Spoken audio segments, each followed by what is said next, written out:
Quartier de Séoul, zone industrielle. Dans un endroit sombre et désert, des bandits mènent leur affrontement et quelqu'un n'a pas de chance. L'homme assis par terre est blessé et les dernières minutes de sa vie sont déjà comptées. Park Kang-tae est son nom et il ne ressent que de la douleur, du désespoir et une rage impuissante. Ceux assassins sont impitoyables et vont finir le travail. Pas même une goutte de sympathie n'est visible sur leur visage. La seule chose qu'ils peuvent faire pour lui, c'est le laisser fumer sa dernière cigarette. Ceux anciens camarades n'ont qu'une seule demande au tueur à gages. Achevez notre frère d'un seul coup pour qu'il ne souffre pas.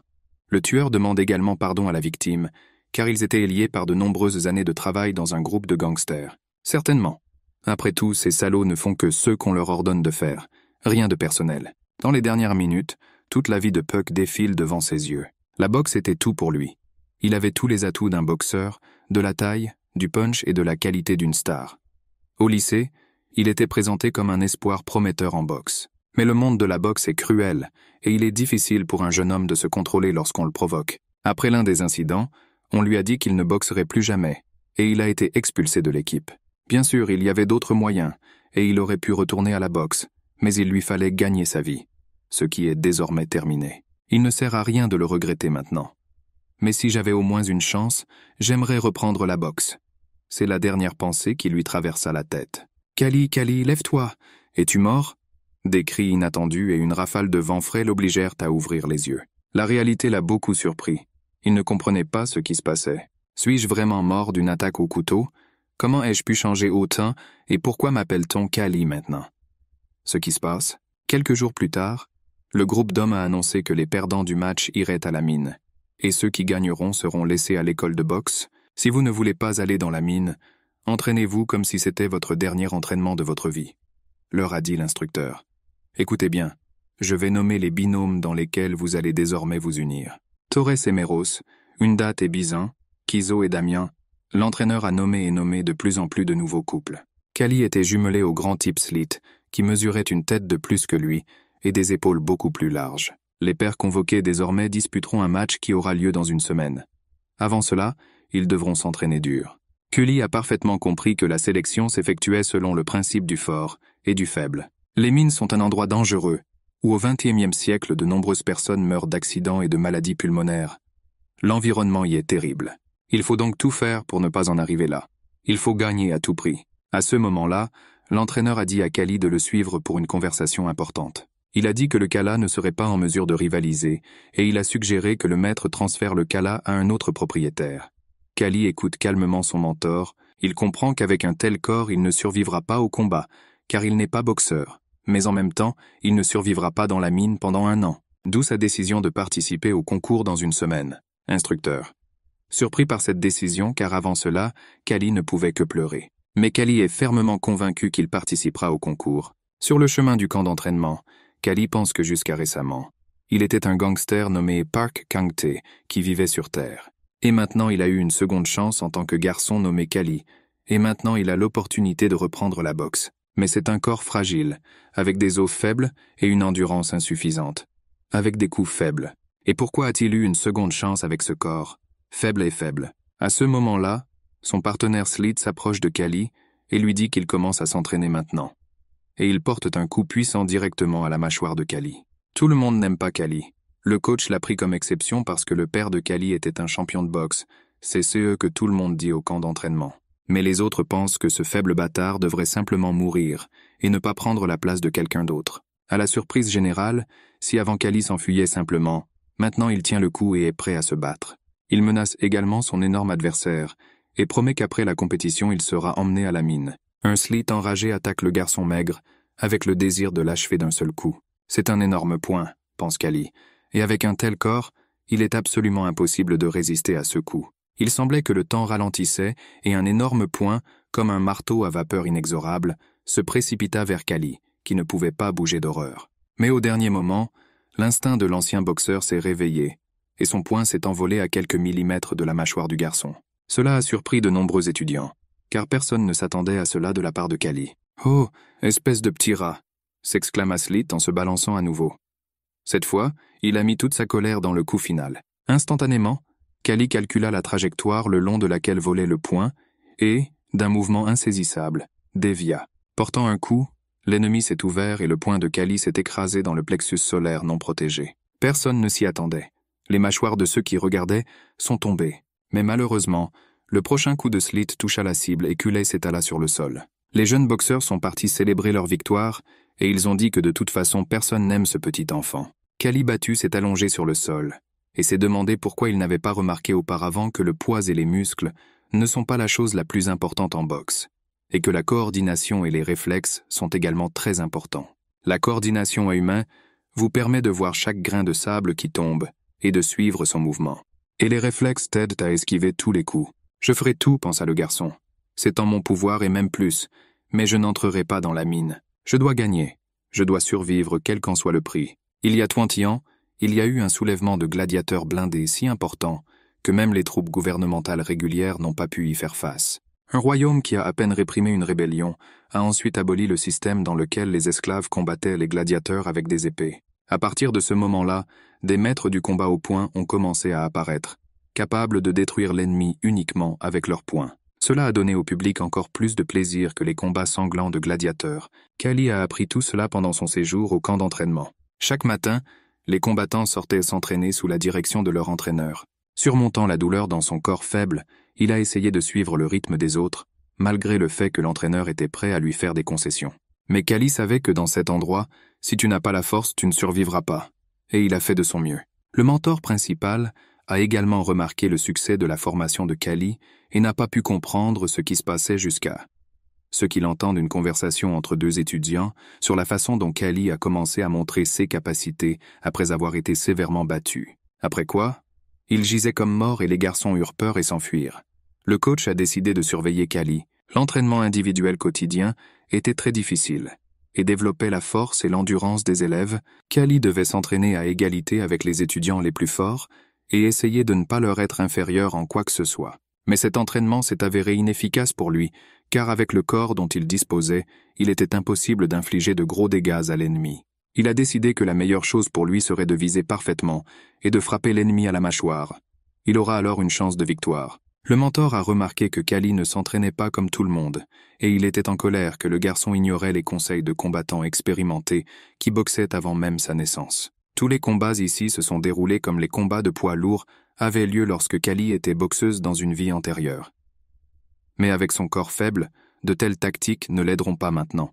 L'entraîneur a dit à Kali que si son père lui avait appris cette technique, il pourrait alors utiliser cette expérience. Et eux, avec d'autres formateurs, observeront comment se déroule sa formation. Le soir, Kali était assis épuisé sous un arbre et sentait que tous ses muscles lui faisaient mal, et il avait tellement faim qu'il était prêt à manger un éléphant.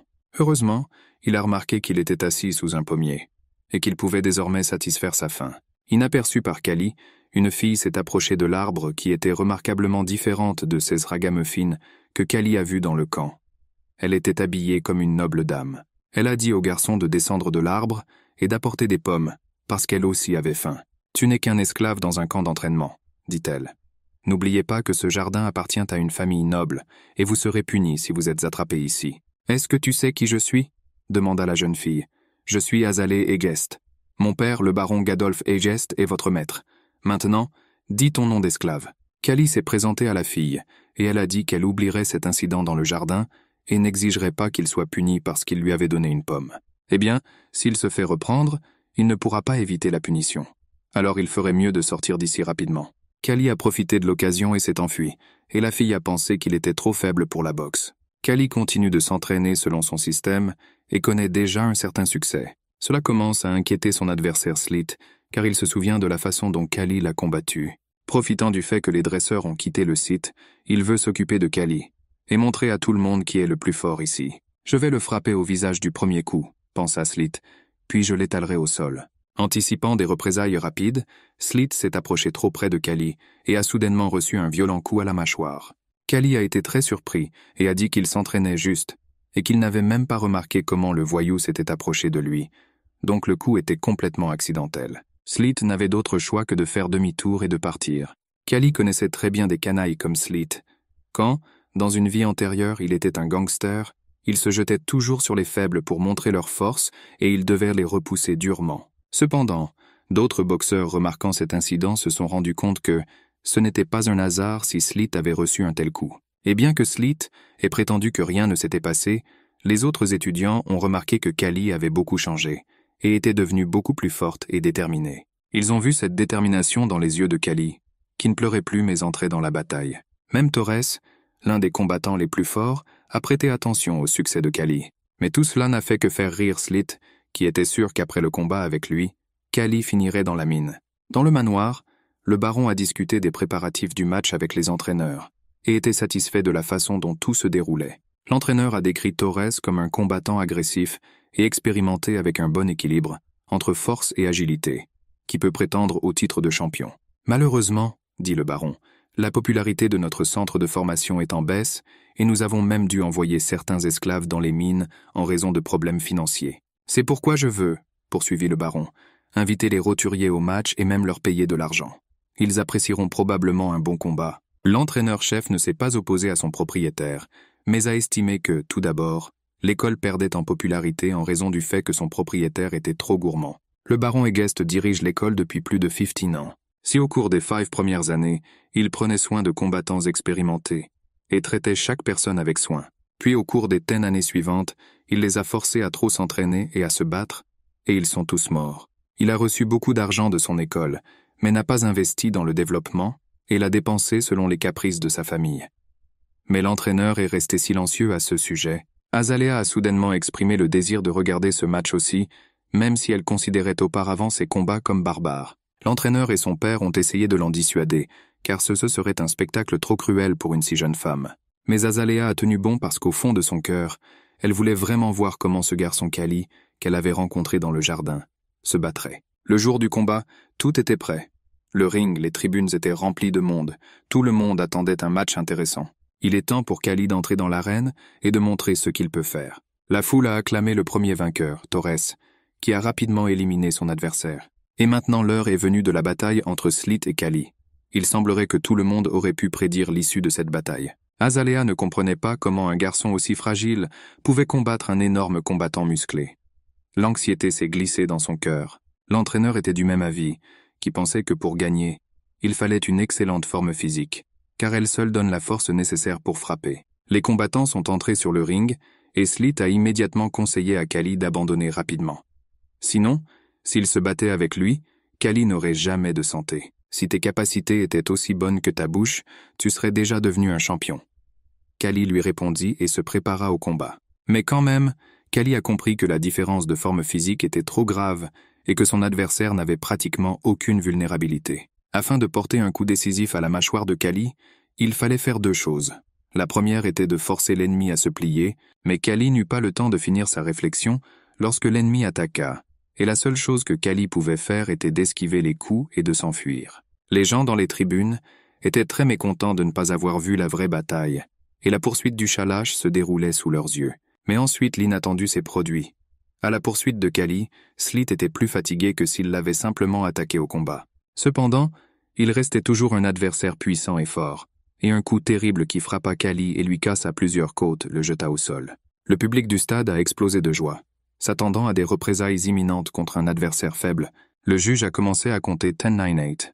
Il semblait que tout était fini, et le sort de Callie était scellé. Mais malgré les côtes cassées et la proposition de l'entraîneur de mettre fin au combat, l'ancien gangster Pac dans le corps d'un garçon frêle n'allait pas mourir une seconde fois. Ses côtes étaient cassées, et il ne pouvait ni bouger rapidement ni frapper fort.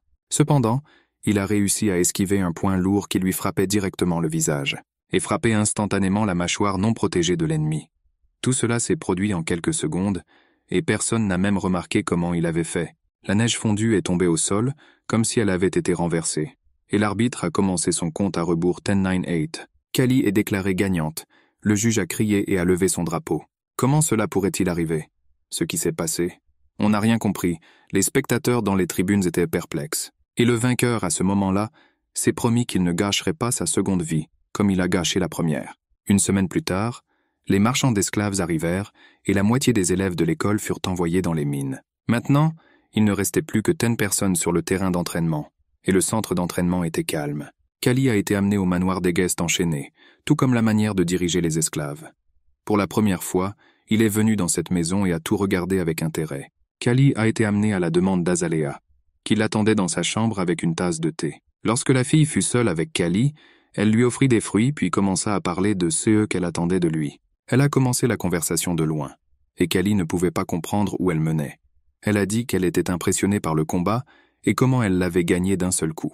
Tout le monde autour, y compris elle et son père, pensait que c'était un accident ou une coïncidence, mais Callie savait que ce n'était pas le cas. Il a expliqué qu'il réfléchissait avec sa tête avant de donner un coup de poing et qu'il savait que s'il frappait son adversaire avec précision au menton, sa tête retomberait, et il perdrait alors temporairement le contrôle de son corps. Il a délibérément visé et attaqué, et Azalea a vraiment aimé ça. Elle lui a conseillé de continuer à gagner, car lorsqu'il deviendra champion, il pourra être un homme libre. C'était la fin de leur rencontre, mais les pensées de liberté ne donnaient plus de repos au jeune homme. Mais non seulement Callie rêvait de liberté, mais aussi Torres, l'un des combattants les plus forts de l'école, fort et adroit, qui s'entraînait toute la journée. Il a rappelé comment un entraîneur l'avait trouvé adolescent, avait prêté attention à ses excellentes qualités de combattant et lui avait promis le titre de champion et la liberté s'il gagnait les combats. Mais maintenant, il s'inquiétait de plus en plus pour Callie, qui avait beaucoup changé et était capable de vaincre un adversaire aussi terrible que Slit. Les étudiants restants n'ont jamais aimé Callie, et ils ont décidé de lui donner une leçon et de le battre violemment. Kid Joe, surnommé Mantis, le souhaitait particulièrement. Torres ne savait pas s'il devait accepter cette proposition. Il ne voulait pas interférer avec l'entraînement de Callie, et a vu qu'elle avait déjà obtenu un grand succès après la guérison de ses côtes. Un jour, alors que Callie s'entraînait dans l'arène, une mante et ses camarades se sont approchés de lui et ont entamé une conversation moqueuse sur sa victoire. Il a promis à Callie qu'il ne le frapperait pas trop fort et qu'il le combattrait avec la moitié de ses forces. À son tour, Callie a averti la mante qu'il pourrait lui causer une grande douleur et le battre plus fort que prévu. Les Mantis attaquèrent Callie, espérant une victoire facile. Mais ce ne fut pas le cas. Callie a facilement esquivé tous les coups et choisir le bon moment à porter un coup violent à la mâchoire de l'ennemi. Il a donc prouvé à tout le monde que sa victoire dans le match n'était pas un hasard. Une grande taille et des bras longs sont un grand avantage au combat. Il est impossible de s'approcher d'un tel combattant et ses coups deviennent très dangereux. Mais le Mantis n'a pas su utiliser ses avantages. Ainsi, la petite Callie a pu plonger sous ses bras et lui donner un coup violent à la mâchoire. Il n'a laissé aucun répit à la mante et a frappé à droite et à gauche. Après la chute de la mante, le reste des élèves se précipita vers Callie pour lui donner une bonne leçon. La mante se releva et considéra que le coup avait été porté par hasard et qu'elle allait se venger. Callie se concentra sur la mante et manqua un violent coup dans le dos. Les adversaires devaient le gagner pour renforcer leur estime de soi. Mais Torres est intervenu et a empêché le combat de se transformer en coup. Il ne pouvait pas voir un combat déloyal quand trois en attaquaient un, et a exigé que Mantis se batte avec Callie en tête-à-tête. Alors ce sera un combat équitable, et Torres agira en tant que juge, et s'assurera que le combat est équitable. Malgré le fait que Callie pouvait à peine se tenir debout, il se leva et était prêt à continuer le combat. Callie pouvait calculer tous les mouvements de la mante et esquivait habilement ses coups, et a attaqué l'ennemi dans le corps, avec de multiples coups précis. Avec des mouvements imprécis et lents, le Mantis n'a montré que sa faiblesse et n'a pas pu résister à un adversaire rapide. Finalement, il a porté un coup décisif à la mâchoire lorsque l'ennemi a commis une autre erreur. Callie a finalement mis fin au combat avec un chaos complet. La mante vaincue gisait sur le sol. Torrance a noté que Callie ressemble maintenant à un boxeur très expérimenté et que ce talent lui a probablement été transmis par son père. Mais il ne voulait toujours rien avoir à faire avec Callie. Alors quand il s'est approché de lui pour le remercier pour son intercession, Torrance ne lui a pas parlé. Après ce combat, aucun des élèves de l'école n'a défié Callie en duel. Salle de réception dans l'hôtel particulier du baron Egest. L'entraîneur est très en colère et demande au baron de refuser le match car l'école n'a pas assez de boxeurs professionnels et il n'y a que des élèves faibles. Mais le baron déclare qu'il n'y aura pas de boxeurs très forts lors du match. L'entraîneur a donc deux options. Soit gagner le match avec l'aide de ses élèves, soit envoyer un bouc émissaire au combat. C'est un ordre. Choisissez les 3 meilleurs combattants et venez. Je veux voir à quel point le baron Doraemon sera ennuyé que nous ayons aligné les meilleurs combattants. L'entraîneur est en colère contre son maître, car il détruit son école. Si un joueur aussi puissant que Torres ne remporte pas le match, l'école peut être fermée. Mais il ne pourra pas gagner car il n'est pas encore prêt à affronter des boxeurs expérimentés. En 3 jours, il faut avoir le temps de préparer les combattants au combat, et c'est presque impossible. L'entraîneur ne savait pas quoi faire. Mais un ordre est un ordre, et l'entraîneur choisit Torres, Mantis et Callie en 3 jours pour les préparer au match contre le camp d'entraînement de Doraemon. Torres n'est pas sûr que son équipe puisse gagner et il en parle directement à l'entraîneur. L'entraîneur est sûr que l'équipe composée de cette composition ne pourra jamais gagner, mais il n'a d'autre choix que de commencer l'entraînement. Il n'a pas d'autres combattants.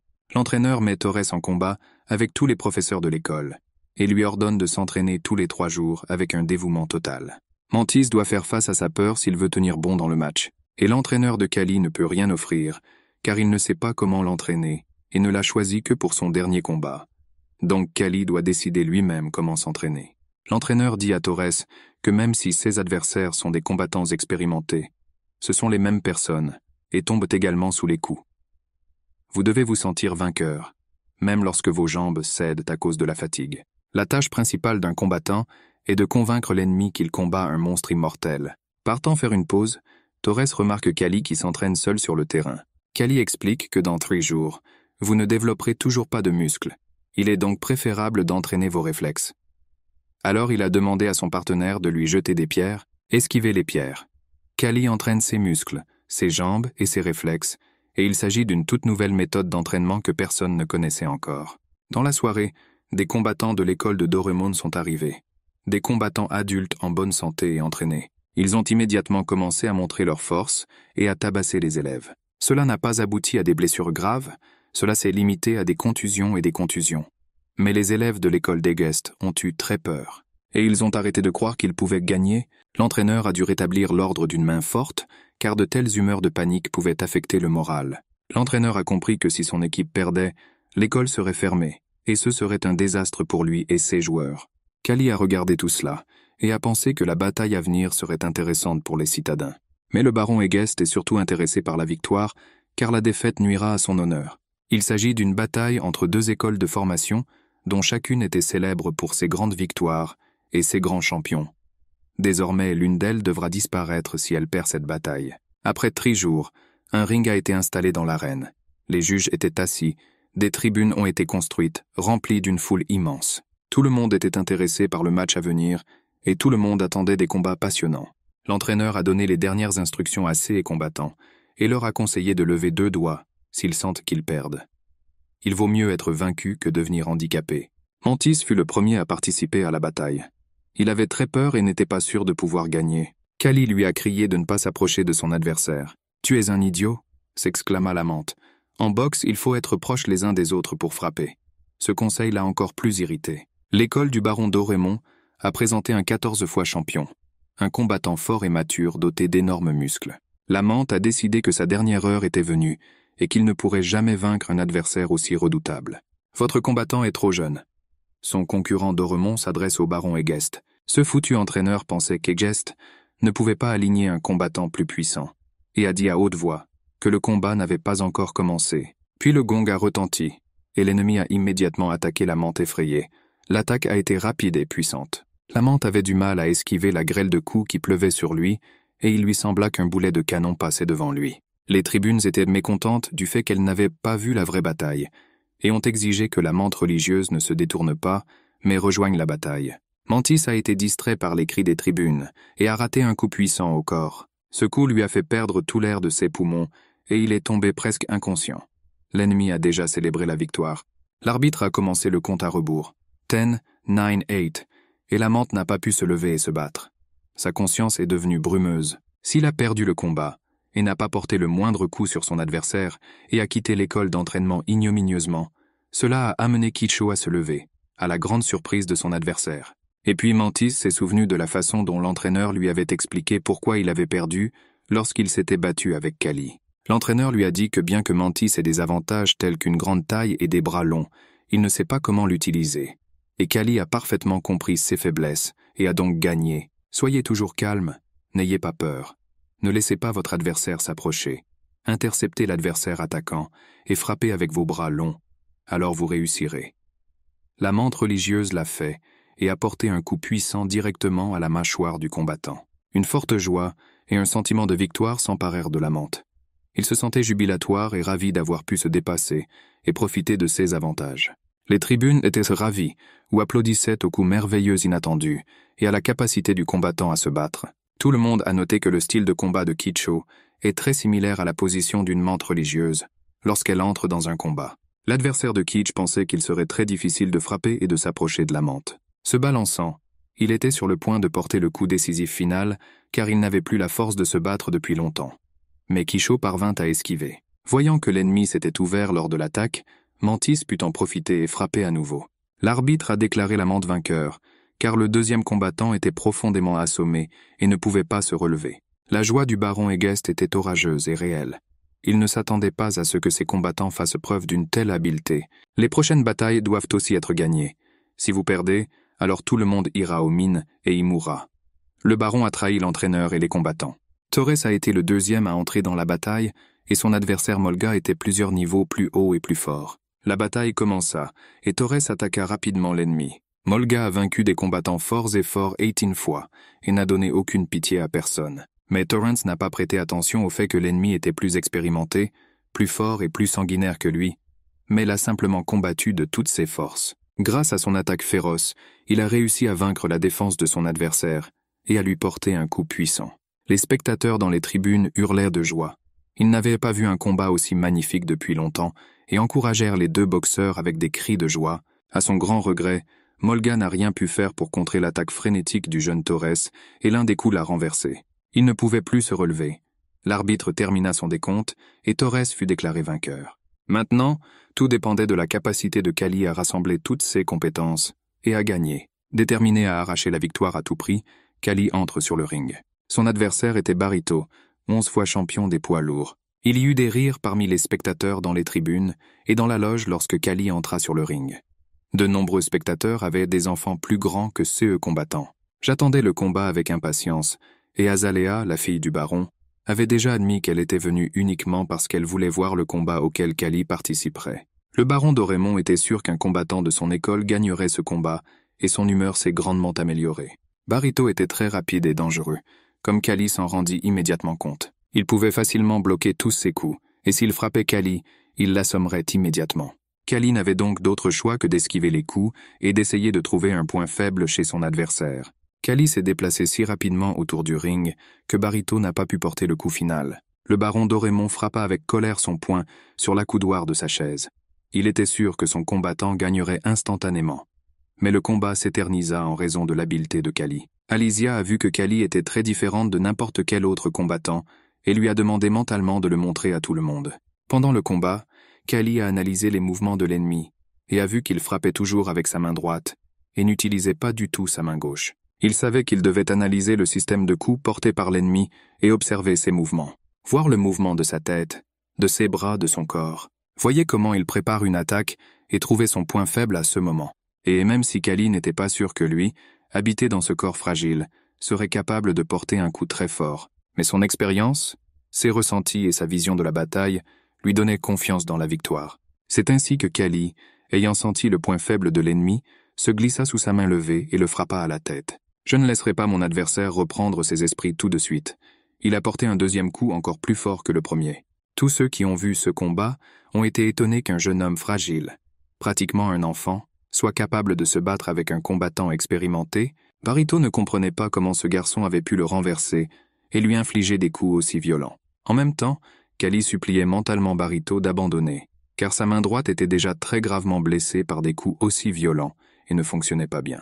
Barito s'est rendu compte qu'il ne pouvait pas vaincre Kali dans un combat loyal.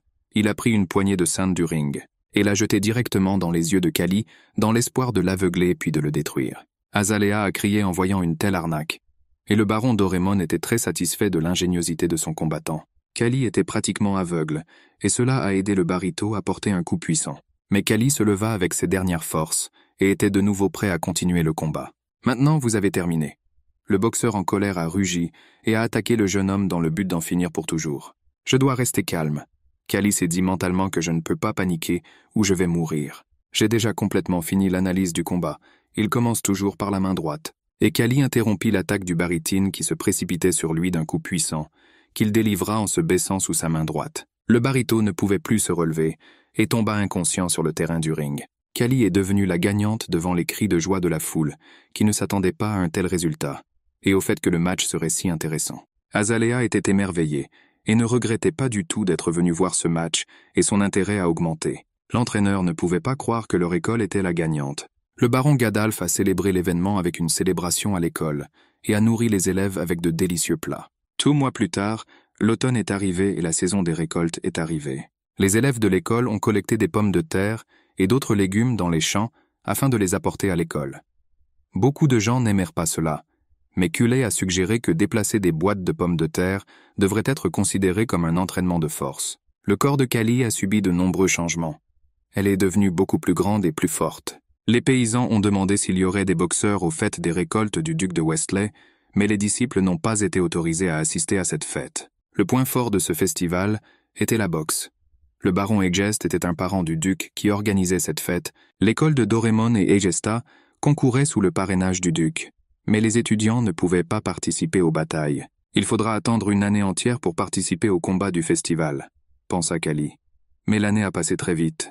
Dans la salle de réception du baron Egest, le coach demande à son maître de lui accorder 1 an supplémentaire pour former ses élèves. Le baron le lui refusa, car le duc demandait personnellement dans une lettre que 3 élèves célèbres de l'école participent à la fête ducale. Le duc de Westley est l'un des 5 ducs du royaume, et il est impossible de refuser sa demande.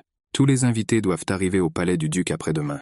Et à partir de ce moment, les 3 étudiants sont considérés comme des boxeurs professionnels.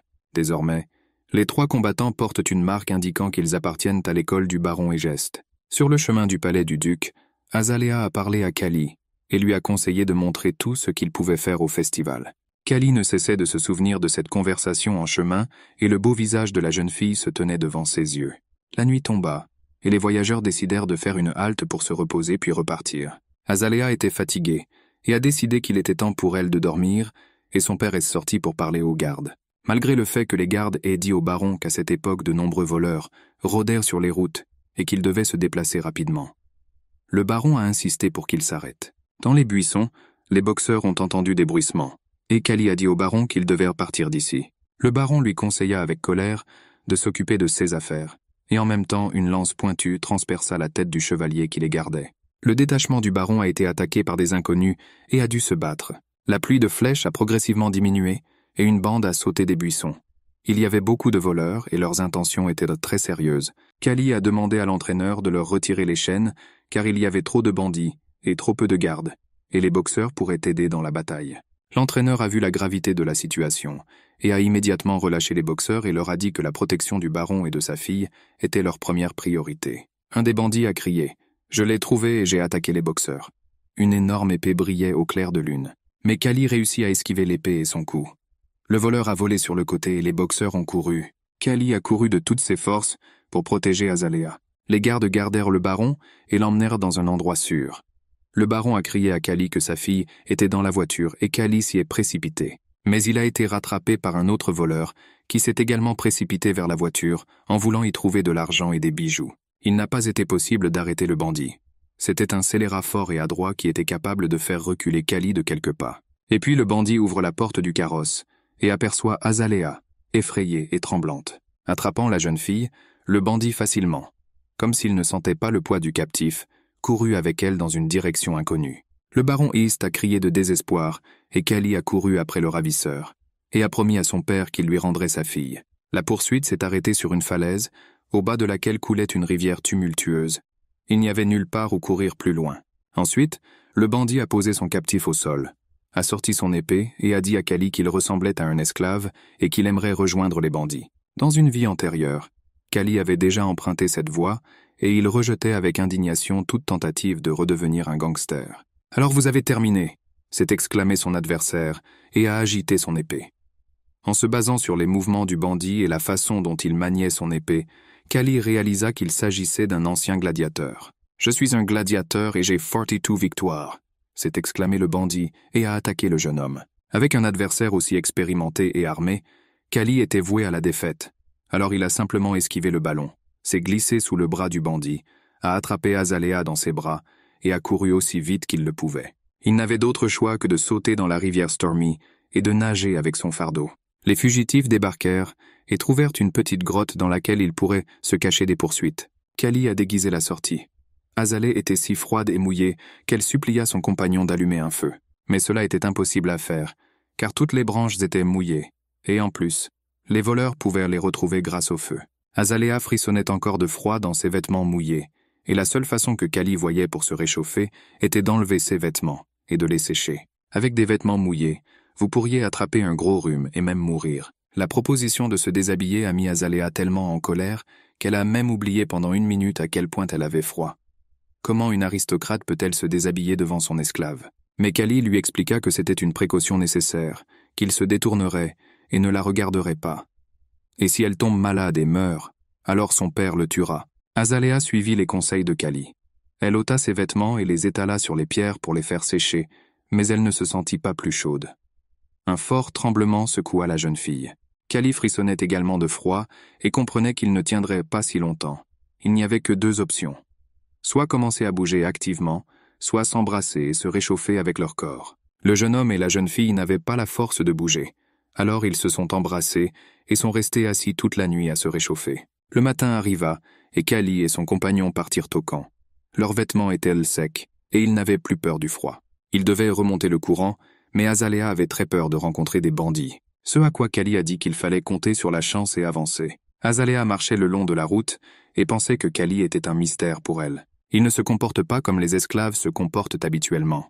Et en même temps, il est complètement différent de tous les hommes qu'elle a connus.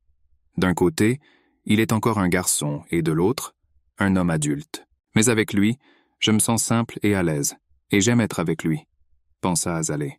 Le bandit attendait les fugitifs en embuscade et pensait qu'il tuerait ce petit canaille dès qu'il le verrait. À sa grande joie, 2 personnages familiers apparurent juste devant lui. « Comme je suis heureux de vous revoir », dit joyeusement le bandit. Kali se préparait à se défendre, ainsi qu'Azalea de toutes ses forces, mais il n'était absolument pas armé et cela fit rire le bandit. « Je vais te tuer et prendre ce prix », dit-il à Kali, mais Kali était très déterminé et allait défendre son compagnon et lui-même. « Garçon !» Le bandit a ri. « Je vais te couper en 2 maintenant », et il était sur le point de mettre sa menace à exécution. Kali s'est déplacé très rapidement et a essayé d'éviter les coups mortels de l'épée, mais il était impossible de le faire indéfiniment. L'épée du bandit avait un pouvoir meurtrier élevé et une longue portée et était maniée par un gladiateur très expérimenté et cruel. Mais Kali avait l'habitude de combattre un adversaire rapide et doté de bras très longs. Il se souvenait du combat avec la menthe qui s'était soldé par la victoire complète de Kali. Si vous voulez vaincre un ennemi armé à main nue, vous n'avez pas d'autre moyen. Dès qu'il s'avança, et Kali se précipita à l'attaque. « Quelle chance !» s'est exclamé le bandit. Le garçon veut lui-même se heurter à la lame. La principale chose dont Kali avait besoin était la détermination de ne pas avoir peur de la lame et la capacité de la contourner. Il fallait concentrer toutes les forces et se précipiter devant la terrible lame dans la zone aveugle de l'ennemi, là où l'épée ne pouvait pas atteindre.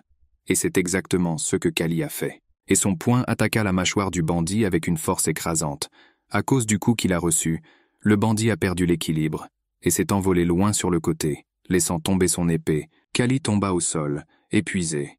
Ce combat lui a pris toutes ses forces, et Azalea s'est figée d'horreur parce qu'elle ne pouvait pas croire que la bataille était terminée. Après un certain temps, ils ont été retrouvés par une équipe de secours que le père de la jeune fille a envoyée à leur recherche. « Merci d'avoir sauvé ma fille », dit le baron et personne n'attendait ces mots de sa part. Qu'un aristocrate aussi arrogant et fier remercie un esclave et lui offre du repos.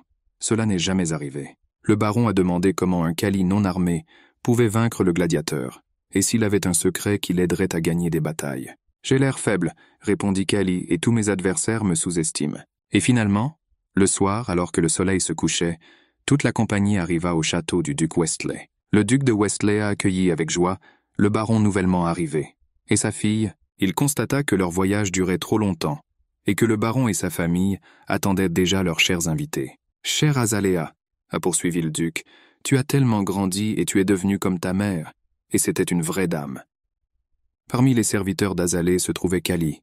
Azalea elle-même lui dit de rejoindre les domestiques, car l'un d'entre eux était malade, et seul Kali pouvait le remplacer. Au cours d'un dîner luxueux, le duc discuta des matchs précédents avec le baron, et se demanda comment 3 étudiants pouvaient vaincre des adversaires aussi puissants. Azalea s'est ennuyée des conversations de ces hommes, et elle a demandé la permission de quitter les hommes, et de marcher au grand air. Kali devait l'accompagner en tant que servante, il devait obéir. Il se promenait dans les rues de la ville, examinant les rues des maisons et regardant les gens.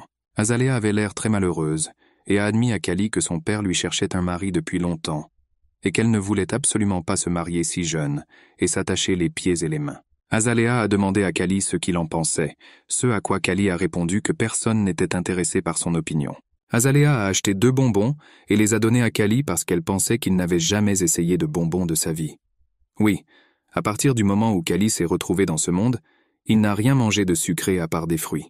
Azalea était belle, et Kali, comme tous les hommes autour, admirait sa beauté. Mais ensuite, une vieille femme s'est approchée d'eux et a invité Azalea à lui prédire l'avenir pour lui porter chance. Kali était fermement opposée et voulait chasser la diseuse de bonne aventure. Mais Azalea a trouvé cela drôle et a accepté avec joie. Ils suivirent la diseuse de bonne aventure jusqu'à sa tante gitane. En chemin, la diseuse de bonne aventure a promis qu'elle prédirait la bonne aventure pour peu d'argent. La gitane ouvrit sa boule de cristal, la regarda et dit qu'il y aurait de nombreux rebondissements et surprises dans la vie. Mais c'est bien plus amusant que la vie d'une personne ordinaire. La jeune fille lui a demandé de prédire l'avenir de l'amour et du mariage, et la gitane a dit que sa bien-aimée pourrait être à côté d'elle, mais qu'elle ne recevrait pas un mariage que tout le monde bénirait. En guise de service supplémentaire, le gitan a proposé à Kali de prédire l'avenir, et bien qu'il ait refusé, Azalea a insisté pour prédire l'avenir. Puis la gitane regarda à nouveau dans sa boule de cristal et dit à Kali, « Tu es venu de loin. Vous venez d'un endroit dont les gens ici ignorent même l'existence. »« De quel endroit ?» a demandé Kali. « Je ne sais pas, je dis juste ce que je vois, » répondit le gitan. « Dans ce monde, les oiseaux de fer volent dans les airs. Dans ce monde, tu montes en calèche sans chevaux. Dans ce monde, les gens sont dans des boîtes transparentes. » Kali était étonnée de voir comment la gitane pouvait savoir, et voir tout cela parce qu'elle décrivait son monde passé. Le gitan ajoute que Kali a une énergie extraordinaire, et qu'un ange guide son chemin, et qu'il est destiné à devenir un grand combattant. La vieille femme ne peut pas croire que Kali n'est qu'une esclave, car une personne avec une telle énergie ne deviendrait jamais une esclave. Au cours des 3 jours suivants, Kali a persuadé Azalea de le laisser aller à l'entraînement, et elle l'a laissé partir. Un jour, après qu'il ait quitté le palais, les gardes ont refusé de le laisser entrer et l'ont ridiculisé à cause de sa maigreur et de son apparente faiblesse. Kali n'est pas resté silencieux en réponse, et les choses sont arrivées au point où les gardes étaient prêts à se précipiter dans le combat. Mais un ordre soudain les contraint à battre en retraite. Leur maître, le duc Westley, a strictement ordonné aux gardes de s'éloigner du jeune homme, et il entama une conversation amicale avec Kali. Il a dit qu'il ne pouvait pas croire qu'un jeune homme aussi fragile ait remporté le match de l'année dernière. Les muscles de ce garçon sont faibles, mais il a prouvé qu'il était un bon combattant. Que cache-t-il ? Pensa le duc. Et il a dit à haute voix qu'il était très heureux de rencontrer un combattant aussi célèbre et qu'il serait heureux de le voir au match. Au camp d'entraînement, Kuli a immédiatement commencé son entraînement habituel. Leur entraîneur a rassemblé son équipe et a déclaré que non seulement les combattants du baron d'Ormont s'entraînent ici dans ce camp, mais aussi de nombreux autres combattants. Par conséquent, ces étudiants peuvent rester dans le camp et ne pas s'inscrire au concours car un tour est déjà rempli de personnes intéressées. Torres veut vraiment monter sur le ring et pense donc qu'il peut ignorer la remarque de l'entraîneur. Mais l'entraîneur le punit immédiatement et lui explique ce qu'il fait de mal. Ce festival mettra en vedette des combattants qui ont été vainqueurs des dizaines de fois. Ces élèves doivent donc écouter leur coach en silence et se laisser guider uniquement par ses décisions. À ce moment, des cris se font entendre dans le camp d'entraînement. « Ogre, ogre !» Les gens commencent à s'enfuir avec horreur. Un monstre est apparu dans la rue. « Le baron d'Ormont a révélé son arme secrète », dit l'entraîneur avec horreur et étonnement. « Je n'arrive pas à croire qu'il ait amené ce monstre. Est-ce vraiment cette personne ?» Tous ceux qui ont vu le monstre ont demandé avec horreur. « Il ressemble vraiment à un ogre de fantaisie », pensa Kali en regardant l'ogre avec un regard figé. L'ogre d'Ormont est le combattant le plus fort qui a remporté 76 combats en un an. Il n'a laissé aucune chance à son adversaire. Les boxeurs discutent activement de l'ogre, et Mantis dit qu'ils veulent des rumeurs selon lesquelles il peut briser les côtes d'une personne avec un cri. Mantis déclare qu'il ne combattra jamais l'ogre et refusera le combat. À cela, l'entraîneur lui dit que le baron considérait ses combattants comme trop faibles et qu'il est donc peu probable qu'ils participent à ce combat. Kali réfléchit à la façon dont il pourrait vaincre l'ogre, mais pour que son poing touche la mâchoire du monstre, il doit être forcé de se pencher, mais c'est impossible. Si vous heurtez d'autres pièces, cela ne causera pas beaucoup de dégâts. L'ogre semble invincible. Mantis est même surpris que Kali réfléchisse à la façon de vaincre un tel monstre et arrive à la conclusion qu'il n'est pas non plus une personne ordinaire. Le stade dispose d'un calendrier des compétitions et de la liste des participants. Tous les propriétaires sont venus vérifier les listes. Le baron comprend que ces combattants auront des combats difficiles avec les représentants de l'école d'Ormont. Le baron d'Ormont rit. Il est sûr que personne ne pourra jamais s'opposer à son ogre et tente de provoquer le baron Egest à aligner ses combattants. Le baron Egest comprend que personne n'a la chance de combattre un tel monstre et ne cédera pas aux provocations. Selon les rumeurs, le baron Doraemon affronterait les 3 combattants ogres qui ont perdu lors du dernier match contre l'école du baron Egest. C'est bien sûr une condamnation à mort pour les 3. Selon le calendrier, Torres combattra le premier jour, Kali et Kisho le deuxième jour. L'ogre combattra également le premier jour, mais avec d'autres combattants. Le premier jour du match, le stade principal de la ville, toutes les tribunes sont remplies de spectateurs. Sur le ring, il y a un ogre et un combattant très effrayé. Le combattant comprend que l'ogre est 10 fois plus fort que lui et qu'il est impossible de gagner ce combat. On ne peut qu'espérer qu'il survivra miraculeusement. Le monstre pousse l'homme dans un coin et le domine comme un énorme rocher de granit. Ses yeux brûlent d'un feu rouge et toute son apparence suggère qu'il est impitoyable. Le terrible coup de poing est comme un coup de marteau. Il est impossible d'y échapper. Ce combattant est rapide comme l'éclair. Les spectateurs dans les tribunes explosent de cris. « Tuez-le! Finis-le » Le peuple attend la fin sanglante de la bataille. « J'abandonne, j'abandonne » crie le combattant. « Tu es un gagnant, je l'avoue. » Mais plus personne ne s'intéresse à ces cris. Le public veut quelque chose de différent. L'ogre répond et ils savent tous les deux parfaitement ce que veulent les spectateurs dans les tribunes. Au milieu des cris endiablés du stade, le combattant ogre s'apprête à porter le coup décisif. C'est fini. Le coup est porté et le sang jaillit dans tous les sens. Le hurlement jubilatoire des tribunes a noyé le dernier cri de la victime. Dans cette vie et dans ma vie passée, j'ai vu de nombreux décès. Mais aucun n'était aussi terrible que celui-ci, le pense Kali. Mais heureusement, il remarque que l'ogre n'a aucune compétence professionnelle, mais seulement une force brute et une rage animale. Mantis discute avec ses amis de la possibilité de vaincre l'ogre, mais il n'y voit aucune possibilité. Et Torres remarque que l'ogre n'a aucune envie de vaincre l'ennemi, mais a un grand désir de le tuer. L'équipe des sangliers d'Egest a débuté la compétition dès le premier tour. Torres a concouru, Torres n'abandonne jamais et élimine son adversaire. Ce duel fut l'un des meilleurs combats de la journée. Kali doit se battre demain et il réfléchit à sa technique de combat. « Kali, tu aimes les garçons ?» La question inattendue fait que Kali ouvre les yeux avec étonnement. C'est Azalea qui s'approcha doucement de lui. « Pourquoi avez-vous décidé cela, madame ?» demande Kali. « Parce que tous les garçons sont excités quand ils me voient, et tu es toujours trop calme. Je suis venu te voir aujourd'hui parce que demain peut-être je ne te verrai plus. Après tout, tant de soldats meurent ici. » Elle a continué. « Ma vie n'a pas d'importance. » Kali répond. « Après tout, je ne suis pas un noble monsieur. Je parierai sur toi pour gagner. » dit Azalea et donne une pomme à Kali. « Ne vous inquiétez pas, mademoiselle, je vais certainement gagner. » « Parle. » Le lendemain, toutes les tribunes étaient remplies de spectateurs, et Kali se prépare pour son premier combat à ce festival. Il est devenu beaucoup plus fort et mûri. Ses muscles sont devenus beaucoup plus gros, et ses biceps sont devenus plus forts. Un vétéran aux 21 victoires du camp d'entraînement de Wettiman s'est heurté à Kali, Ironwall César. L'adversaire de César ressemble à nain. NCE nouveau venu a déjà remporté un combat contre un combattant expérimenté. Kali est le prochain combattant du camp d'entraînement d'Egest. Le public rit de l'apparence de Kali et demande s'il a bien mangé et pourquoi est-il si mince et seul Azalea est sûr que Kali va gagner. Ce combattant est César. Il sera reconnu aujourd'hui. Dans le futur, il sera un grand champion. Avec ces mots, un jeune homme inconnu s'est approché d'Azalea. Et je pense que le garçon de notre école va gagner. Azalea a répondu. En boxe, le plus important, ce sont les données physiques, répondit le jeune homme. Je le sais bien, je me suis même battu. Azalea l'écoutait avec ennui tandis qu'il se vantait auprès d'elle. Faisons un pari, suggéra-t-elle. Je parie sur mon combattant. Bien, son interlocuteur était d'accord. S'il perd, tu auras un rendez-vous avec moi. Et s'il gagne, tu m'achèteras le collier de rubis que j'ai vu dans le magasin, répondit Alizé. Sur le ring, les combattants se préparaient au début du combat.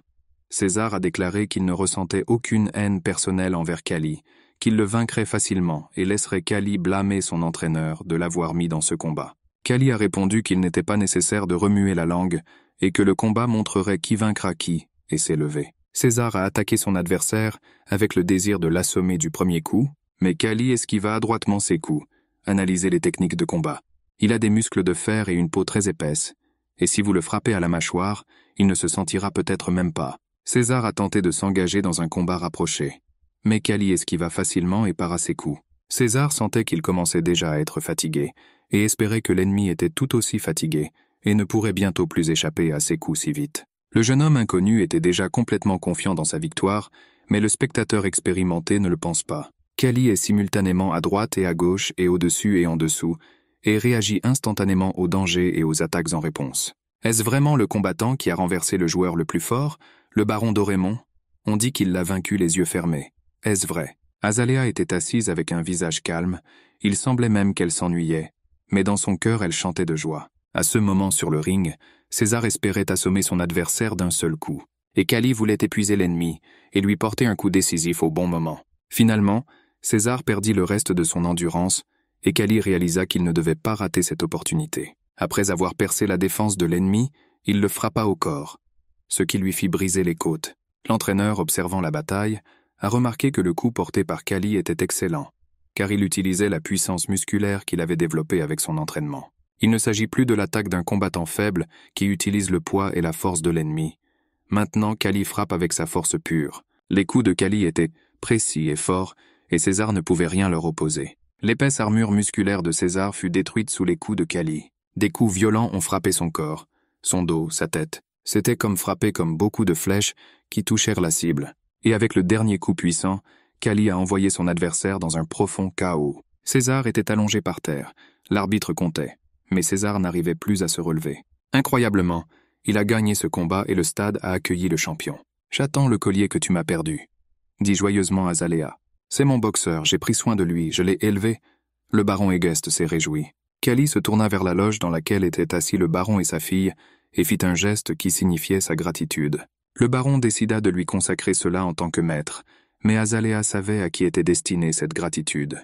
Les gens du peuple et toute la noblesse ont été très impressionnés par le combat qu'ils ont tous vu et ont interrogé l'entraîneur sur le nouveau boxeur talentueux.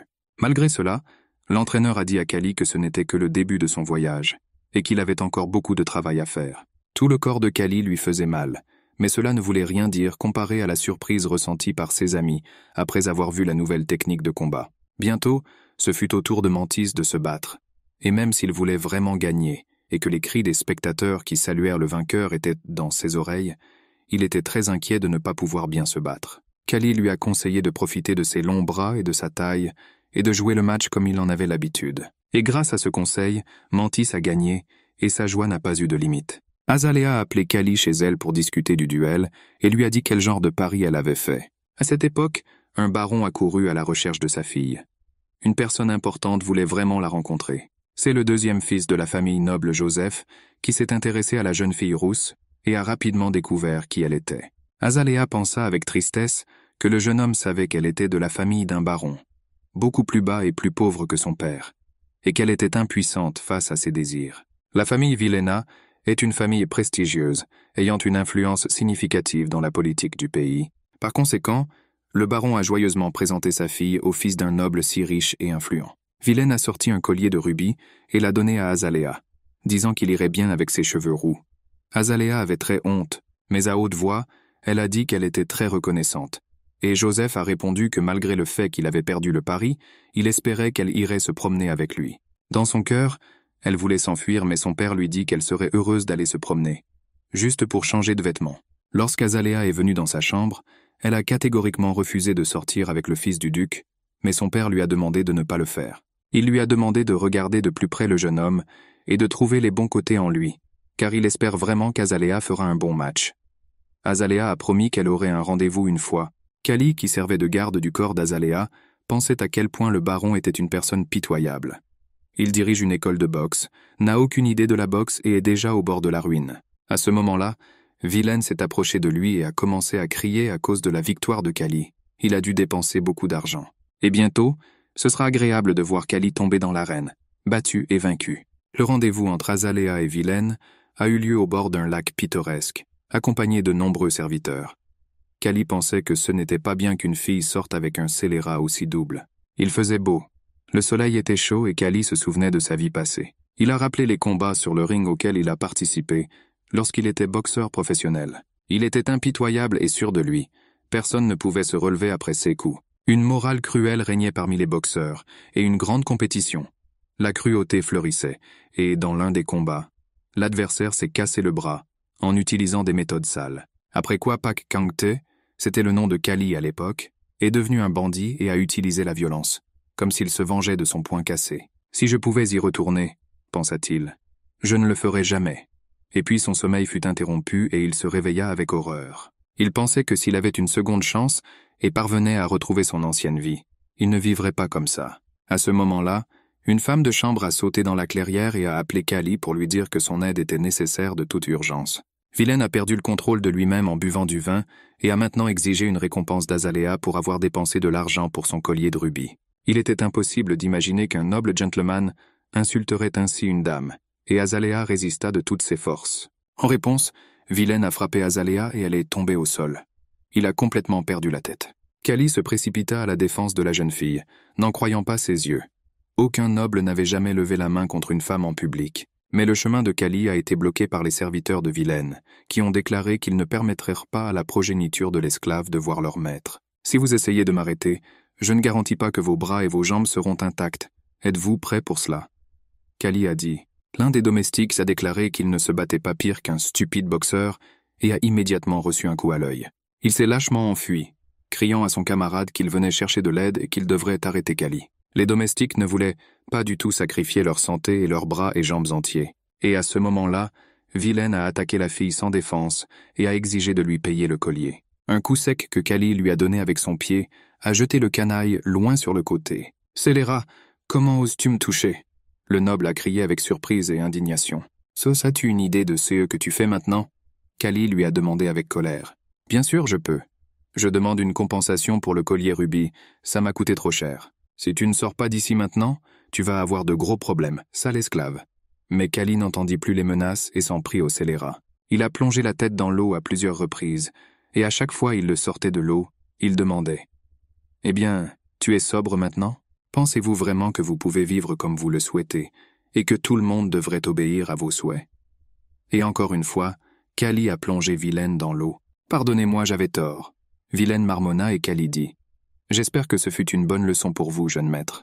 Pouvez-vous imaginer ce que vous avez fait ?» Azalea a crié. « Tu dois t'enfuir d'ici de toute urgence, tu seras puni. » À ce moment, des gardes apparurent, amenés par la servante Vilena. « Tuez ce scélérat maintenant !» criait le fils battu. La rumeur selon laquelle le deuxième fils du duc aurait été battu par un esclave se répandit rapidement parmi les nobles venus à la fête des moissons. Pour éviter que notre famille ne devienne la risée, cet esclave doit être exécuté immédiatement. Vilaine le pensait, et je veillerai à ce que la famille du baron Egest ne soit plus jamais forte et influente, et disparaisse. Le baron Egest était furieux, il ne pouvait même pas imaginer que Vilaine attaquerait sa fille. L'entraîneur lui a dit que Callie était détenue en prison, et le baron lui a dit que Callie devait être considérée comme morte. Je lui suis très reconnaissant d'avoir protégé ma fille, mais si nous le défendons, toute notre famille disparaîtra. À ce moment-là, Azalea entra dans la pièce et entendit avec horreur les paroles de son père. « Tu dois sauver Callie, dit-elle au baron. Il m'a sauvé 2 fois et peu importe qu'il soit esclave, il est plus noble que n'importe lequel de ses amis. » Baron ne pouvait même pas imaginer comment cela pourrait être fait, et l'entraîneur a également compris que leurs mains étaient toutes liées. Dans la prison où Callie a été envoyé, tout le monde savait déjà qu'il avait battu un noble et le considérait comme un héros. Callie pensait qu'il avait encore raté sa chance de devenir boxeur, mais s'il n'avait pas sauvé la fille, il le regretterait pour le reste de sa vie. Et puis le jour est venu où Callie a comparu au tribunal. « Esclave de la famille Egest Callie, admettez-vous que vous avez attaqué un noble ?» a demandé au juge. « Voici les victimes de l'attaque, et ceci est la preuve de votre crime. »« Oui, je l'admets, » répondit Callie et les gens dans la salle explosèrent en cris d'exécution. Le juge a annoncé le verdict, selon lequel l'esclave Callie a été condamné à mort pour son crime. Mais à ce moment-là, le duc de Wesley entra dans la salle d'audience et demanda à pouvoir dire quelques mots avant le verdict final. Cet esclave a commis un crime grave, mais maintenant nous avons une fête des récoltes. Une époque où même les pauvres sont bien traités. Je ne nie pas son crime, mais je crois qu'il devrait mourir en combattant. Nous avons actuellement un combattant ogre de l'école d'Orémont, et le combat entre un boxeur débutant et un géant sera une peine de mort, mais honorable pour Callie. Par conséquent, je continue de demander au duc de programmer un duel entre l'ogre et Callie le plus rapidement possible. Bien sûr, si le comte Joseph est d'accord. Le comte Joseph n'était pas contre, et le juge a décidé que le dernier jour du festival, il y aurait un match entre le Callie et l'ogre. « Tu as fini maintenant, sale gamin !» Junior Joseph a crié joyeusement et a quitté la salle d'audience. « Si le dieu qui m'a amené ici existe, pensa Callie, il doit être intéressé à me voir essayer d'atteindre le sommet. Et je lui donnerai un bon spectacle. Je survivrai jusqu'à la toute fin et j'atteindrai le sommet. » Le garde a emmené Callie dans la salle d'attente et a dit qu'il avait entendu dire que Kali s'était battu pour l'honneur de la dame et qu'il respectait vraiment un tel acte. L'entraîneur et ses camarades sont venus vers lui. Mantis a déclaré qu'il se souvient de la façon dont Kali l'a aidé et pourquoi il devrait être exécuté pour un acte si noble qu'il a commis. Torres a admis qu'au début il méprisait Kali parce qu'elle se plaignait tout le temps, mais maintenant il le respecte et lui demande de rester en vie. Les pouvoirs de l'ogre dépassent notre imagination. L'entraîneur a dit que son seul inconvénient est qu'il n'a absolument aucune technique. « Nous vous souhaitons bonne chance », diraient les amis et partir. Kali s'est retrouvé seul avec des pensées sombres. « Maintenant j'ai des gens qui pleureront ma mort plus tard. C'est déjà bien. » Puis la porte de la salle d'attente s'ouvrit et Azalea apparut sur le seuil, venue rendre visite à Kali. Kali a dit qu'elle devait prendre soin d'elle plus que de lui, car quelques jours plus tard, elle a été kidnappée par des bandits.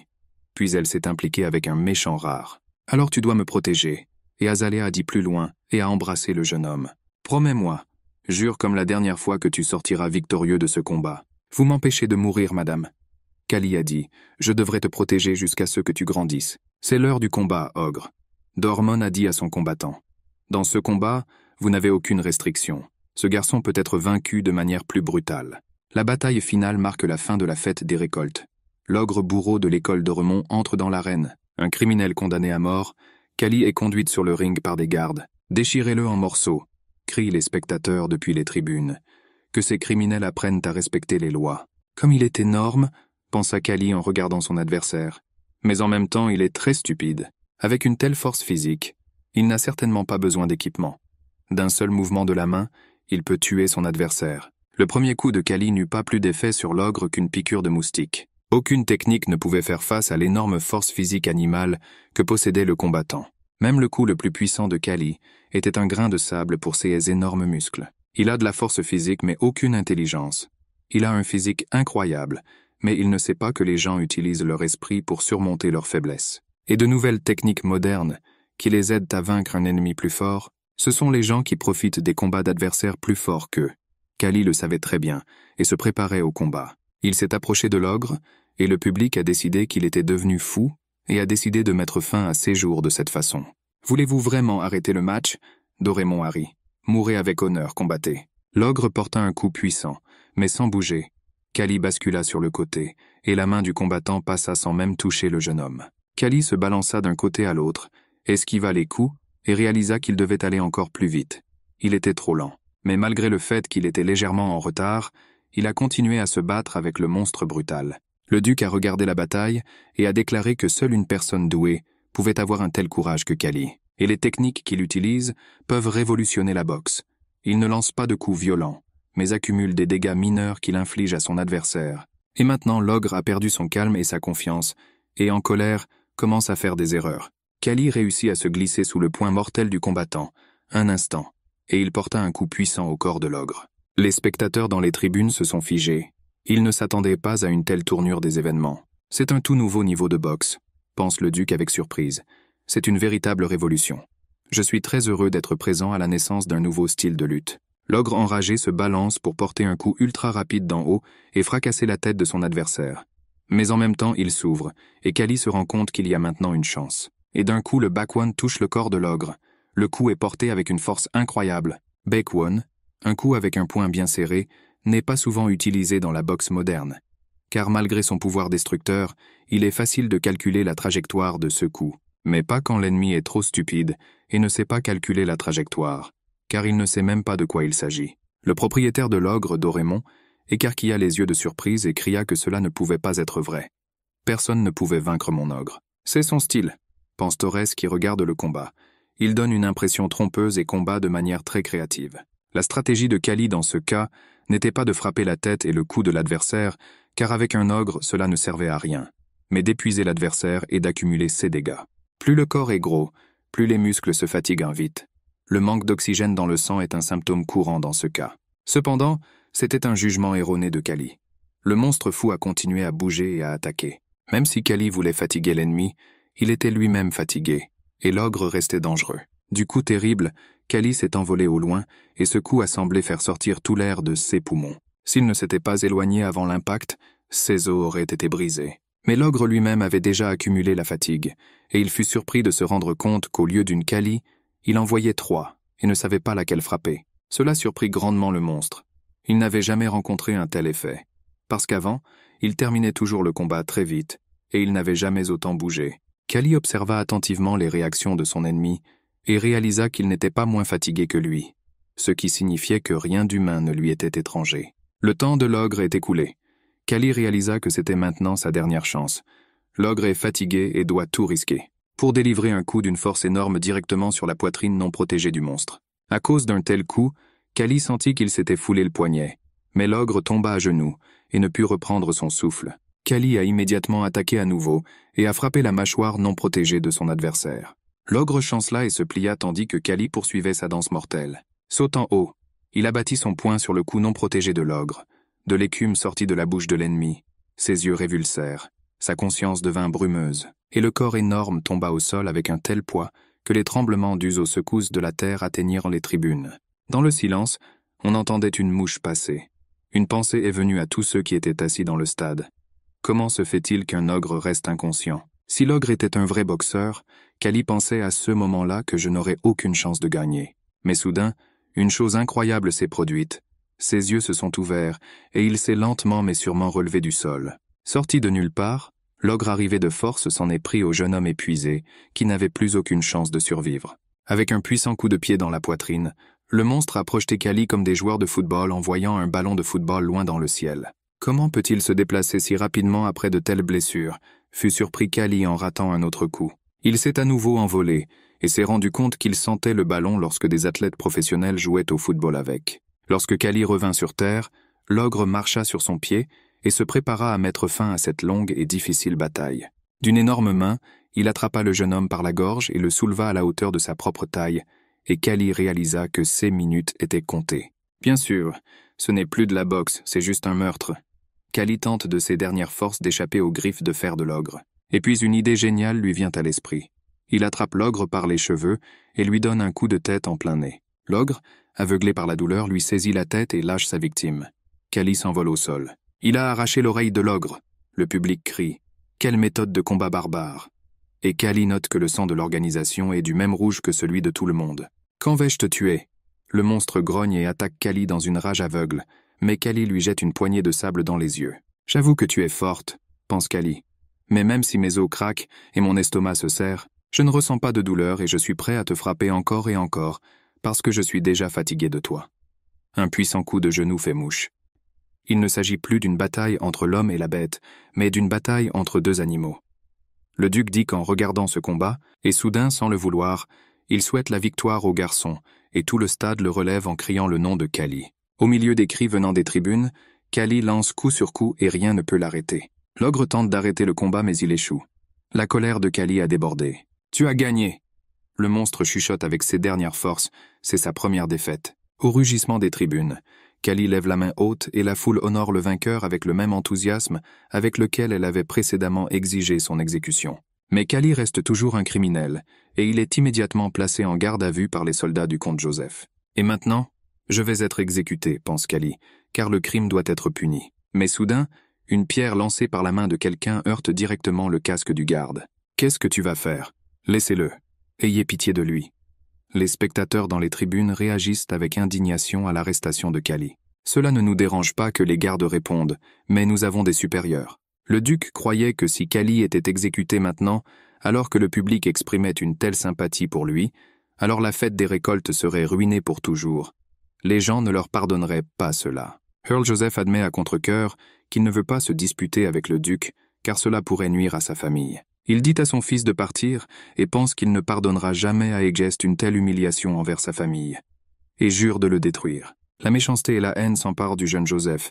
Il déteste cette canaille Kali, comme aucune autre personne sur terre. Et Kali, malgré les blessures que lui a infligées son adversaire, est devenue une championne. C'est un miracle que tu aies survécu. Si tu te bats avec un tel corps, alors tu as une très forte volonté, dit le médecin de l'hôpital à Kali. Mais un traitement médical sérieux demande beaucoup d'argent, et le baron Egest a tellement peur du comte Joseph qu'il ne veut pas payer un hôpital pour Kali. L'entraîneur veut déjà payer le traitement de Kali avec son propre argent, mais ensuite Azalea vient et donne au médecin une boucle d'oreille en diamant, après quoi le médecin promet de faire tout son possible pour guérir le jeune homme. Kali revient et voit Azalea à côté de son lit, qui lui dit qu'elle est très heureuse qu'il ait survécu. Une semaine plus tard, l'escouade du baron rentre chez elle. Kali est transporté sur une charrette car il n'a pas encore récupéré. L'amante lui dit que maintenant il s'appelle Kali, le tueur d'ogres, et que sa renommée s'est répandue très loin. Les médecins ont dit que les os du bras et des côtes guériraient très bientôt. Les dégâts y sont mineurs, mais il peut y avoir des problèmes avec la jambe, car l'ogre l'a fracassé en marchant dessus. Le chemin vers le palais du duc était difficile, mais le chemin du retour était fluide. Kali et ses compagnons sont arrivés au domaine et se sont reposés. 3 mois se sont écoulés et l'hiver est arrivé. « Cela fait déjà 3 mois que j'attends », cria le baron. Pendant 3 mois entiers, il était très en colère. « Coach, explique-moi pourquoi Kali marche encore avec des béquilles. Quand sa jambe sera-t-elle complètement rétablie ? La jambe est complètement détruite. L'entraîneur pense que cela a coïncidé avec la période de croissance, et il est fort probable que Kali restera à jamais infirme. « Dites-moi » demande le baron à Kali. « Est-ce vrai que ta jambe ne s'en remettra jamais ? Tout est fini. Quel est l'intérêt d'être appelé un tueur d'orques si vous ne pouvez pas l'utiliser ? La rage du baron ne connaissait pas de limite. Et maintenant c'est l'hiver, nous manquons de bois et de farine. Tout est couvert de neige et tout est de ta faute, Kali. Vous avez provoqué la famille Joseph. Tu aurais dû mourir dans la bataille contre l'ogre, et alors tout se serait bien passé pour nous. » L'entraîneur décide qu'il ne devrait pas permettre au baron de s'exiler et de tuer Kali. Et il dit que même avec une jambe paralysée, Kali peut devenir un excellent instructeur et entraîner de bons combattants. « Non, je refuse d'être instructeur », dit fermement Kali, la détermination résonne dans sa voix. « Tu es un idiot ?» Mantis ne peut pas comprendre la décision de Kali car devenir instructeur est la meilleure chose qui puisse arriver à un boxeur à la retraite. Kali se souvient de la conversation avec l'entraîneur et de sa ferme décision de récupérer pour l'été. L'entraîneur lui dit qu'il n'y a aucun moyen de restaurer sa jambe. S'il y en avait, l'entraîneur lui-même ne marcherait pas avec une canne.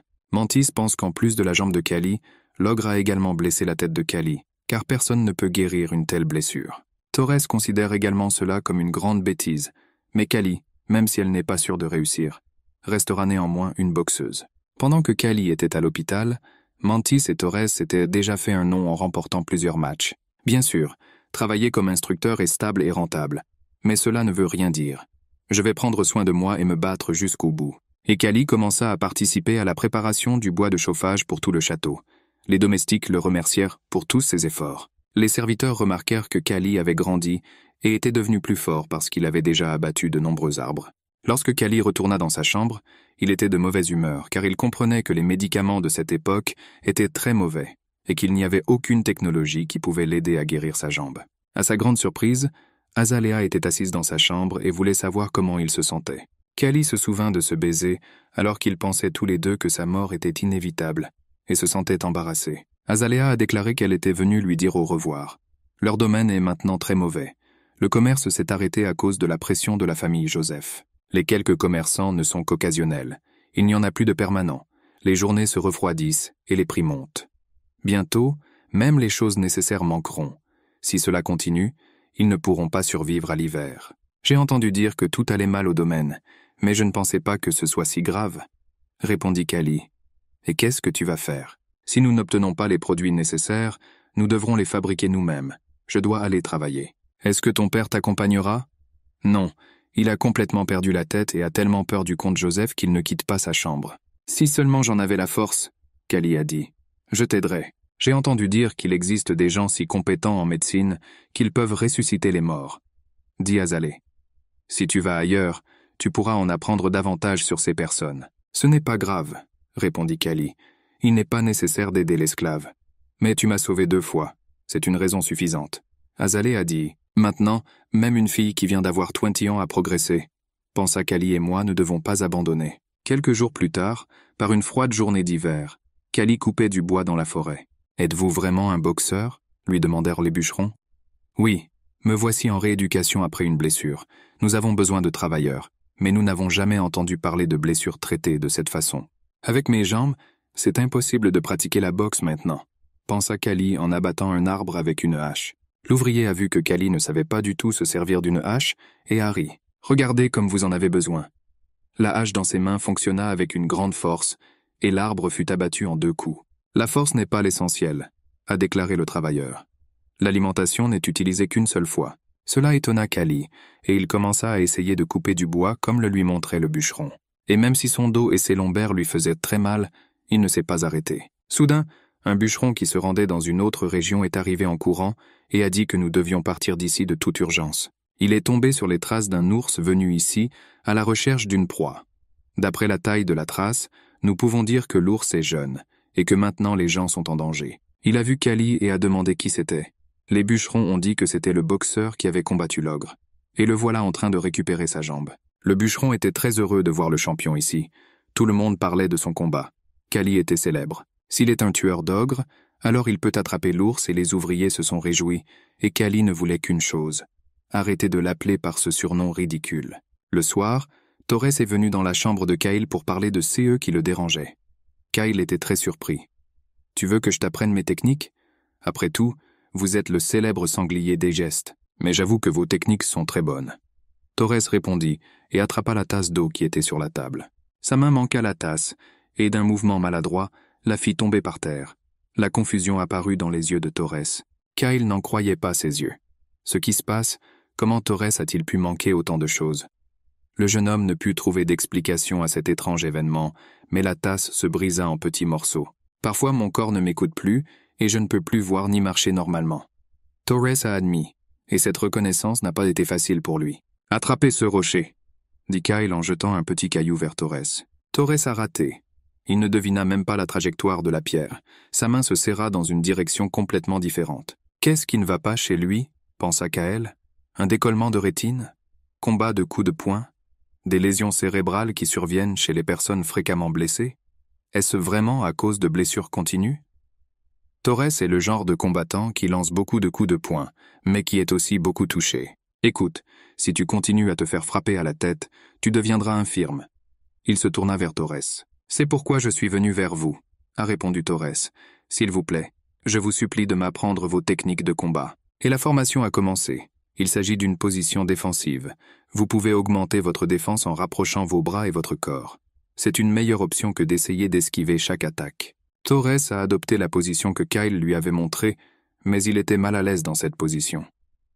Il sera difficile d'attaquer à cause de la vision étroite. Il a dit. Dans cette position, il est facile de se défendre contre des attaques directes, répondit Kyle. Quant aux attaques latérales, il faut aussi se déplacer. Lorsque votre adversaire vous attaque, vous devez bouger le haut de votre corps pour accélérer. L'essentiel n'est pas de frapper tout le temps, mais de bloquer et de frapper. Eh bien, maintenant vous avez de gros problèmes avec vos yeux et votre tête. Pourquoi ne t'arrêtes-tu pas un moment? Kyle a compris qu'avec des blessures telles que Torres, aucun entraînement ne l'aiderait beaucoup, mais Torres a rejeté avec indignation l'offre de vacances car il avait un emploi du temps très chargé, et il était impossible de refuser les combats. Combien de combattants tentent de nous combattre, et notre école devrait-elle vraiment perdre simplement parce que je suis malade? Cria Torres indigné. Attendre. Kyle l'interrompit. Pourquoi le coach, connaissant votre problème, vous a-t-il imposé un emploi du temps aussi chargé? Torres a ri. L'entraîneur dit que je deviens probablement fou en demandant un congé. Sans parler du centre de formation, le domaine du baron lui-même pourrait être en faillite. La gestion du domaine est désormais la pire qu'elle ait jamais été, et les affaires vont très mal. L'hiver de cette année a été très froid et enneigé. Les ouvriers coupaient des arbres dans la forêt et racontaient comment la famille Doren s'était enfuie la nuit dernière. Ils pouvaient se le permettre. Ils étaient ingénieurs et trouveraient du travail partout, mais les ouvriers ordinaires n'avaient nulle part où aller, et ils seraient tous enterrés ici. De plus en plus, le baron Egest déplaisait à ces sujets. Où est le gars à la jambe cassée? Il avait donc déjà rempli son quota et s'était rendu sur un autre site. L'ouvrier a été surpris que même un gars avec une jambe blessée ait rempli son quota plus rapidement que lui, un bûcheron expérimenté. À cette époque, dans une zone déserte de la forêt où se dressaient d'immenses arbres centenaires, Kyle s'entraînait à frapper directement le tronc de l'arbre qui était écrasé par ses poings. Il s'agit bien sûr d'un petit chemin, mais très efficace. Calais était rempli de la détermination de se rétablir. De sa vie antérieure, Kyle savait que lorsque les os subissent suffisamment de stress, leur teneur en calcium augmente et la densité osseuse augmente. En d'autres termes, pour récupérer, vous devez solliciter vos os autant que possible avec un entraînement extrême. Les os deviendront plus durs, le squelette entier deviendra comme une arme, et c'est le résultat que le jeune homme souhaite atteindre. Il veut devenir plus fort, le plus tôt sera le mieux. Il doit devenir plus fort. Entraînement Kyle interrompu par des cris. Quelqu'un l'appelait désespérément. Kyle, Je suis arrivé en courant et j'ai vu que tous les ouvriers étaient très effrayés par quelque chose. Dans un trou sous terre gisait une louve morte et de petits louveteaux pullulaient autour d'elle. Pourquoi est-elle morte? Elle a probablement été blessée par l'ours et est venue mourir auprès de ses enfants. Dans un tel hiver, c'est difficile pour tout le monde, même pour les humains. Il est difficile d'obtenir de la nourriture. Et que dire des animaux? L'un des louveteaux s'est approché sur ses jambes faibles et s'est frotté contre la jambe de Kyle. Regardez ce chiot.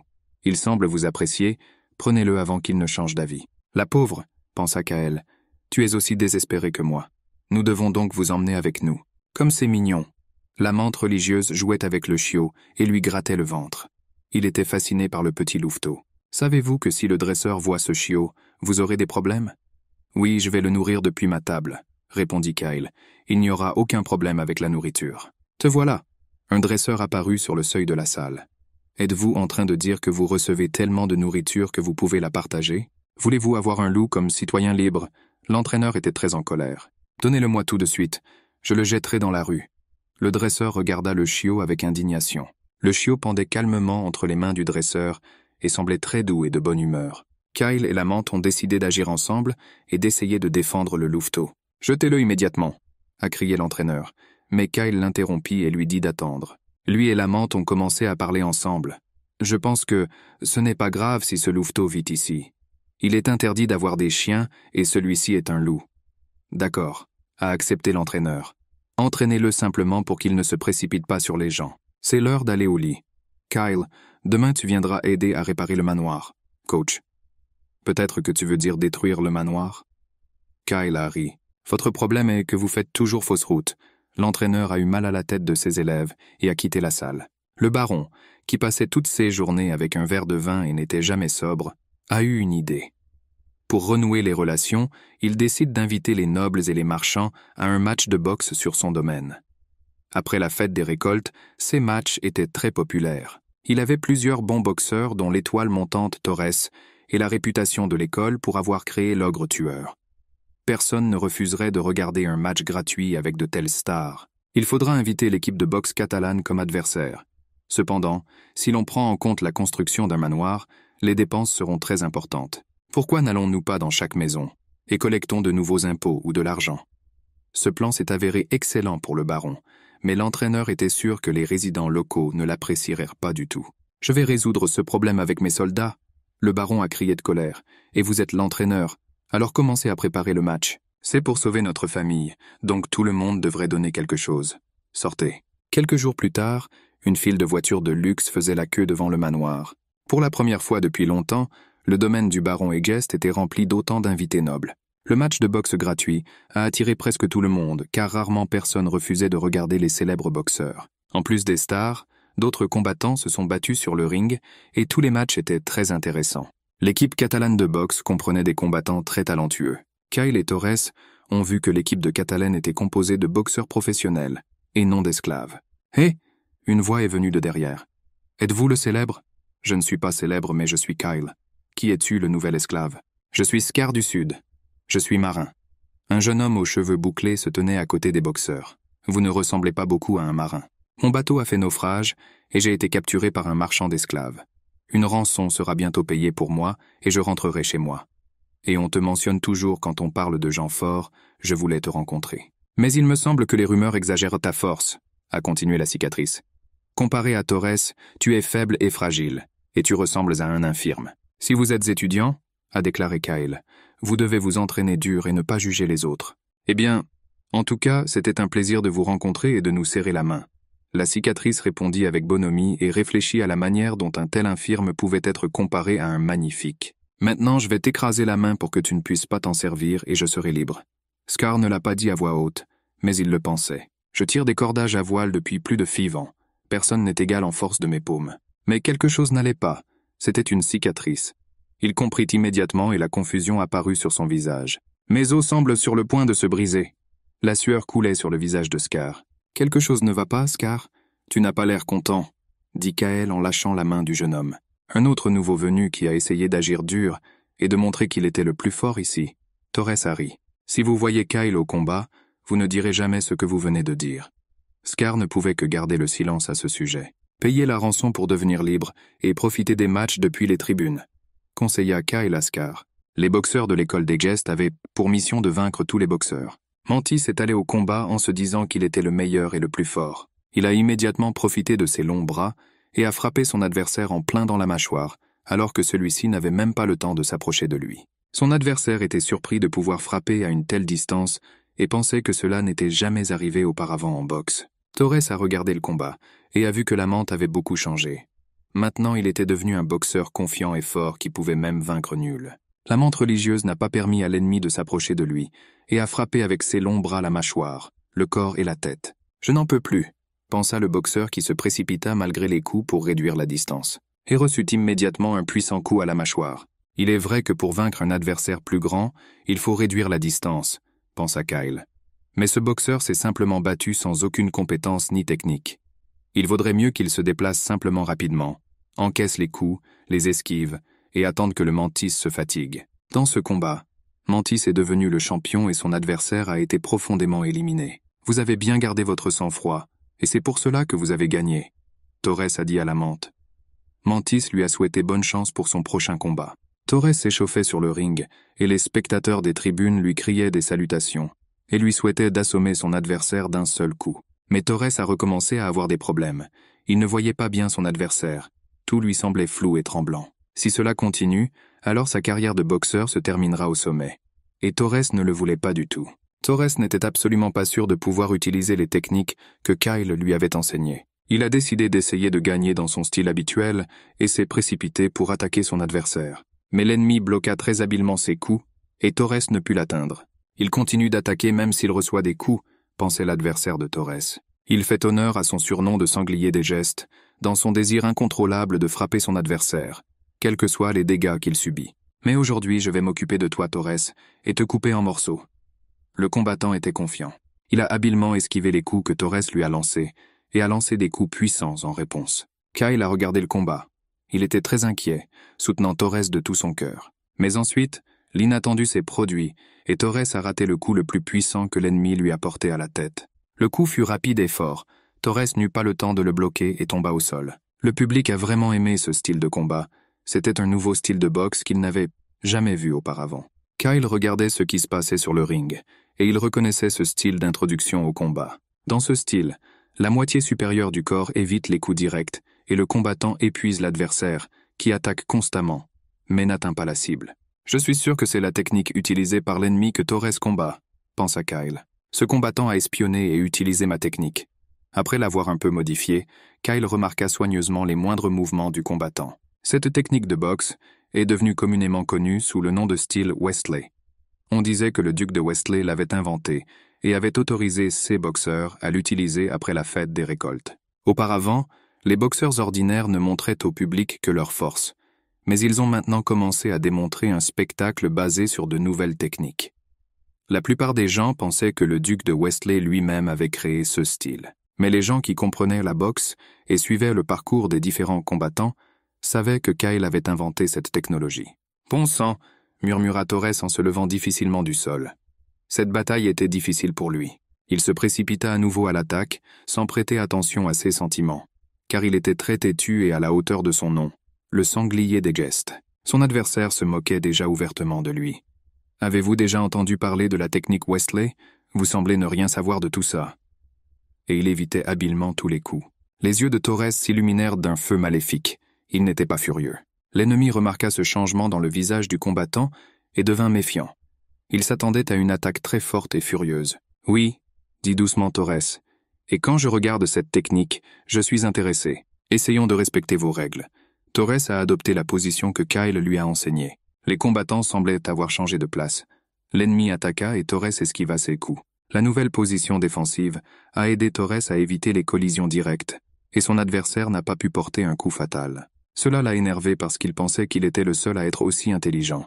Mais il s'est avéré que Torres a rapidement appris une nouvelle technique. Finalement, il a réussi à porter un coup gauche direct sur le corps de Torres, mais ce coup n'a pas eu l'effet escompté, car Torres a utilisé la défense de la main. Torres avait un pied planté au sol, ce qui le rendait très stable. Le frapper maintenant, c'était comme frapper un rocher. « C'est la première fois que je vois ça », pensait l'adversaire de Torres pendant le combat. « À quel point je l'ai frappé, et il n'a même pas bougé. Et il est complètement fermé. Seul son côté et une partie de son abdomen sont ouverts. Je ne sais pas où frapper. Mais si je m'approche, je tomberai immédiatement sous le coup de son poing lourd, et cela ne peut être permis. Ce coups sont lents mais très forts. Il peut me renverser d'un seul coup. À ce moment-là, Torres passa à l'attaque et semblait mettre toutes ses forces dans son poing gauche, qui se dirigeait vers le corps de l'ennemi. Déplace-t-il sa force principale? L'adversaire a rapidement pris la décision qui s'imposait. Je dois bloquer et ne pas laisser passer le coup. Il leva aussitôt les mains pour bloquer le coup de sa gauche. Son corps s'ouvrit. Et Torres a porté un coup dévastateur avec sa main droite. Le coup de pied gauche était une diversion, une ruse. Même un taureau n'aurait pas pu résister à un tel coup, et l'adversaire de Torres a perdu plusieurs dents et est tombé au sol du ring. L'arbitre a commencé à compter. 10, 9, 8. Mais il a pu compter très longtemps. Le combattant a été profondément assommé. Torres est un champion. Les spectateurs dans les tribunes se sont réjouis. Il a gagné et a prouvé qu'il était le plus fort. Kyle regarda le combattant qui gisait sur le sol et pensa qu'il avait été surpris lorsqu'il apprit que ce style s'appelait le style Westley. Cependant, il a noté que les boxeurs ne considèrent pas le jeu de jambes comme faisant partie du combat. Ils bougent à peine, restent généralement immobiles et tentent de se frapper. D'un autre côté, Torres a pu changer son style de combat habituel, même si Kyle ne lui a appris qu'une seule position, la défensive. Torres a de très bons instincts de boxeur et un avenir radieux s'il parvient à retrouver la santé. Après la réussite de la bataille, l'humeur du baron s'est améliorée. « Ah ah !» s'exclama-t-il. « Comte Joseph, pensiez-vous pouvoir me renverser ?» Tous les nobles et les hautes personnalités reviennent soutenir le baron Egest. Je suis étonné. J'espère vous revoir bientôt, cher baron. C'est un merveilleux mariage, baron Egest. Ils répandirent des compliments, et le baron crut que sa maison renaissait. Cependant, les invités sont partis et le contact avec eux a de nouveau été perdu. Le baron leur écrivit, mais ne reçut aucune réponse. Tout ce qu'il pouvait faire était d'exprimer sa colère contre les serviteurs et de boire à nouveau beaucoup de vin. Finalement, le baron s'est rendu compte qu'aucun d'entre eux n'allait l'aider. Ils sont juste venus assister à un match de boxe gratuit et ce fut la fin de leur communication avec le baron. Des salauds, ils sont juste venus pour un spectacle gratuit. J'ai même rénové le manoir pour eux. Le baron ne parvenait pas à se faire une place avec colère. Culpabilité. Apporte-moi du vin. Le baron buvait tous les jours parce que tous ses projets étaient vains et il noyait son chagrin dans le vin. Quelques semaines plus tard, par une froide soirée d'hiver dans sa maison de travail, située en lisière de forêt, le chef des bûcherons réfléchissait à son avenir et à celui des terres du baron, et ses pensées étaient sombres. Leur seigneur, le baron Egest, n'était pas seulement un tyran, mais il ne savait vraiment pas comment gérer son domaine. Personne ne pouvait imaginer qu'il obligeait réellement les chevaliers à faire tous les travaux ménagers, couper du bois et réparer le manoir, et ils disent qu'il a échoué avec d'autres nobles. Il n'y a aucun lien. À ce moment-là, ses pensées sombres furent interrompues par un coup à la porte, et une voix familière dit « Capitaine, je suis revenu pour continuer mon entraînement. » Un Kyle souriant se tenait sur le seuil, et le joyeux louveteau sautait joyeusement derrière lui. « Aujourd'hui, c'est une fête religieuse, » s'est exclamé le patron. « Pourquoi ne te reposes-tu pas ?»« J'aime juste ce travail, » rit Kyle. « À propos d'eux, je reconnais ce loup. Il a tellement grandi depuis la dernière fois que je l'ai vu. C'était alors un petit chiot à peine vivant. Et quel est son nom? Vous pouvez appeler Rovo. Bien qu'il soit un loup, il ressemble à un gros chien. Lorsque vous aurez terminé votre formation, revenez ici, » a déclaré le capitaine. « Nous pourrons ensuite retourner ensemble au domaine. » Kael et son animal de compagnie ont marché à travers la forêt profonde, jusqu'à l'endroit où le jeune homme s'entraînait habituellement. La forêt s'épaissit et devint plus sombre, et une immense silhouette sombre apparut parmi les arbres. C'était le même ours qui terrifiait toute la région, car il ne s'endormait pas pour l'hiver comme tous les ours, mais errait et réfléchissait à la manière d'en tirer profit. Ignorant le danger, Kyle s'entraînait comme d'habitude et pensait que Torres et Kicho le Mantis étaient redevenus beaucoup plus forts et qu'ils s'amélioraient très rapidement en tant que boxeur. Pourra-t-il à nouveau boxer ou doit-il accepter l'offre de devenir instructeur? Kyle frappait des coups de plus en plus puissants sur l'arbre. Soudain, il arrêta de s'entraîner et écouta des sons étranges venant de la forêt. Rovo, qui était assis calmement et regardait l'entraînement de son propriétaire, devint soudain nerveux et grogna en direction de la forêt. Kyle regarda dans cette direction mais ne vit rien et ordonna à son loup d'être plus silencieux afin de ne pas gêner son entraînement. La silhouette noire dans l'ombre des arbres ne bougeait pas et observait attentivement l'homme au loup. Kyle a décidé de ne pas prêter attention à ce qui se passait dans la forêt et a poursuivi ses études. En pratiquant ses frappes, il a constaté qu'il était encore un peu inconfortable dans ses mouvements et que la blessure à la jambe se faisait sentir. mais il s'habituait progressivement à déplacer son poids sur sa jambe saine. Les coups devenaient de plus en plus forts. Kyle travaillait avec ses bras et ses jambes, de sorte que des copeaux s'envolèrent de l'arbre. L'arbre ne pouvait pas résister à de tels coups, et avec le dernier coup de poing de Kyle, il y laissa une grande entaille. À cause de ce coup, le bras de Kyle lui a fait très mal, et il s'est même penché de douleur. Rovo se comportait de manière très agitée et écoutait tout le temps ce qui se passait dans la forêt. Le bras de Kyle lui faisait mal, et il pensait que même s'il ne se chargeait pas autant que possible, cela représentait toujours une charge encore plus lourde pour son corps. Le louveteau ne laissa pas de repos à Kyle, comme s'il voulait lui dire quelque chose, et gémit pitoyablement. Kyle a dit à son animal qu'il avait compris que quelque chose d'étrange se passait, et a regardé attentivement vers la forêt. Les buissons bougeaient, même s'il n'y avait pas de vent, et dès le début il sentit la présence de quelqu'un dans les buissons. Mais j'ai essayé de ne pas y prêter attention. Mais soudain, les cheveux de Kayla se dressèrent, et ses yeux s'écarquillèrent. Ce qu'il vit le surprit grandement. L'ours en avait assez de rester en embuscade, et il sortit dans la clairière, et apparut devant Kyle dans toute sa splendeur. Kyle pensait que c'était incroyable. Il est très fort, pensa Kyle, mais il ne ressemble pas à un ours adulte. Il n'a pas l'air très effrayant, plutôt étonnant. Avec ma jambe blessée, c'est impossible de lui échapper, pensa Kyle avec tension, se demandant ce qu'il devait faire.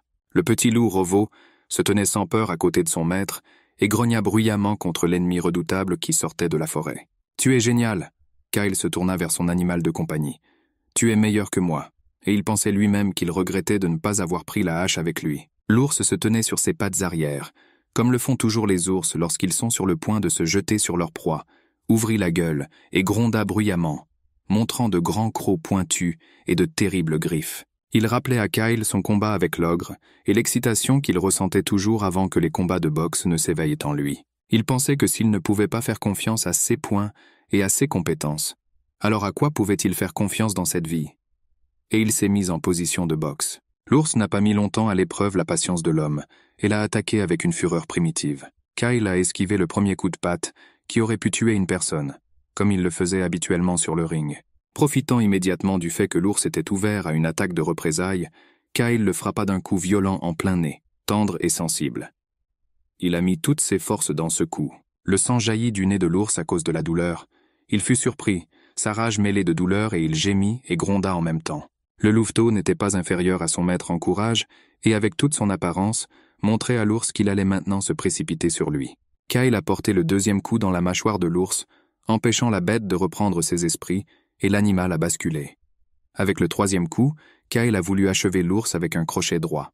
Mais la bête agita sa patte, et 4 énormes griffes, comme 4 rasoirs tranchants, déchirèrent l'espace. Il était impossible d'éviter ce geste instantané, et Kyle ressentit une vive douleur à la poitrine et aux côtés. Les griffes de l'ours déchirèrent ses vêtements et lui infligèrent 3 coupures profondes, d'où le sang coula immédiatement. L'ours sentit le sang, se rendit compte que sa proie était blessée et attaqua le jeune homme avec une force redoublée.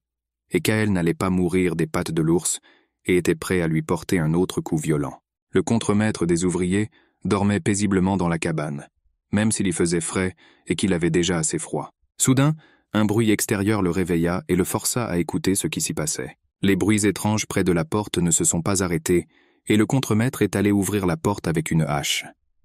Il entendit une voix familière et réalisa que c'était Kyle qui frappait. Lorsqu'il ouvrit la porte, il commença à bégayer et ne comprit pas qui se tenait devant lui, ni ce qui s'était passé. Et puis il était complètement sans voix, et par stupéfaction, ne pouvait pas dire un mot. Kyle se tenait sur le seuil, vêtu de vêtements déchirés, couverts de sang, serrant une énorme blessure au bras, et ses jambes cédaient à cause de la fatigue et de la perte de sang. Avec les dernières forces, Kyle a chuchoté au contremaître qu'il était très inquiet, que le contremaître n'ait pas ouvert la porte depuis longtemps. Et le contremaître ne pouvait prononcer que des mots fragmentaires qu'il ne comprenait pas. Ce qui se passait et où il avait obtenu de telles blessures. « Aujourd'hui, nous aurons de la viande d'ours pour le dîner », rit soudain Kyle. Et le contremaître resta de nouveau sans voix, car il ne comprenait rien à ces mots, ni où il trouverait de la viande d'ours pour le dîner. Tous ceux qui ont regardé la carcasse de l'ours n'en ont pas cru leurs yeux au début. Puis ils sont restés sans voix et n'ont pu que dire « Oh mon Dieu !» La nouvelle que Kyle avait attrapé un ours s'est rapidement répandue dans toute la région. Même si ce n'était pas tout à fait un ours adulte, il était déjà très fort, et l'idée qu'on puisse attraper un ours à main nue semblait drôle et incroyable à tout le monde. Certains ont pensé que c'était un mensonge, ou du moins une exagération. Mais tous les bûcherons l'ont immédiatement cru, parce qu'à la fin de l'hiver, ils ont vu des arbres clairement brisés par un point humain, ont vu l'entraînement de Kyle, et savèrent de quoi il était capable. L'hiver rigoureux passa, et le domaine commença à vivre pleinement pour la première fois depuis longtemps. Et puis un jour, les portes, qui étaient habituellement fermées, les domestiques commencèrent à se lever avec des cris. Une dame était arrivée. De nombreuses charrettes entraient dans le domaine, chargées de caisses diverses. Les domestiques ouvraient sacs et cartons et étaient heureux de voir du sel, de la laine, et en si grande quantité. Azalea menait un cheval par la bride dans une combinaison d'équitation, et la première chose qu'elle demanda fut où était son père. Le garde lui a dit que son père était probablement dans le manoir, et Azalea pensait qu'elle n'était pas à la maison depuis si longtemps, et c'était très impoli de la part de son père de ne pas sortir et la rencontrer. Tous les habitants du domaine étaient très heureux de revoir la demoiselle à la maison. La femme qui tenait le bébé par la main éclata de sourire, et le bébé rit aussi. Le garçon était un beau blond avec un bandage sur le nez, et il était clair qu'il aimait vraiment se battre. Cet enfant lui rappelait quelqu'un qu'elle connaissait très bien. Azalea regarda le bébé avec un sourire, puis regarda pensivement au loin, et pensa qu'elle espérait que tout allait bien pour ce type maintenant.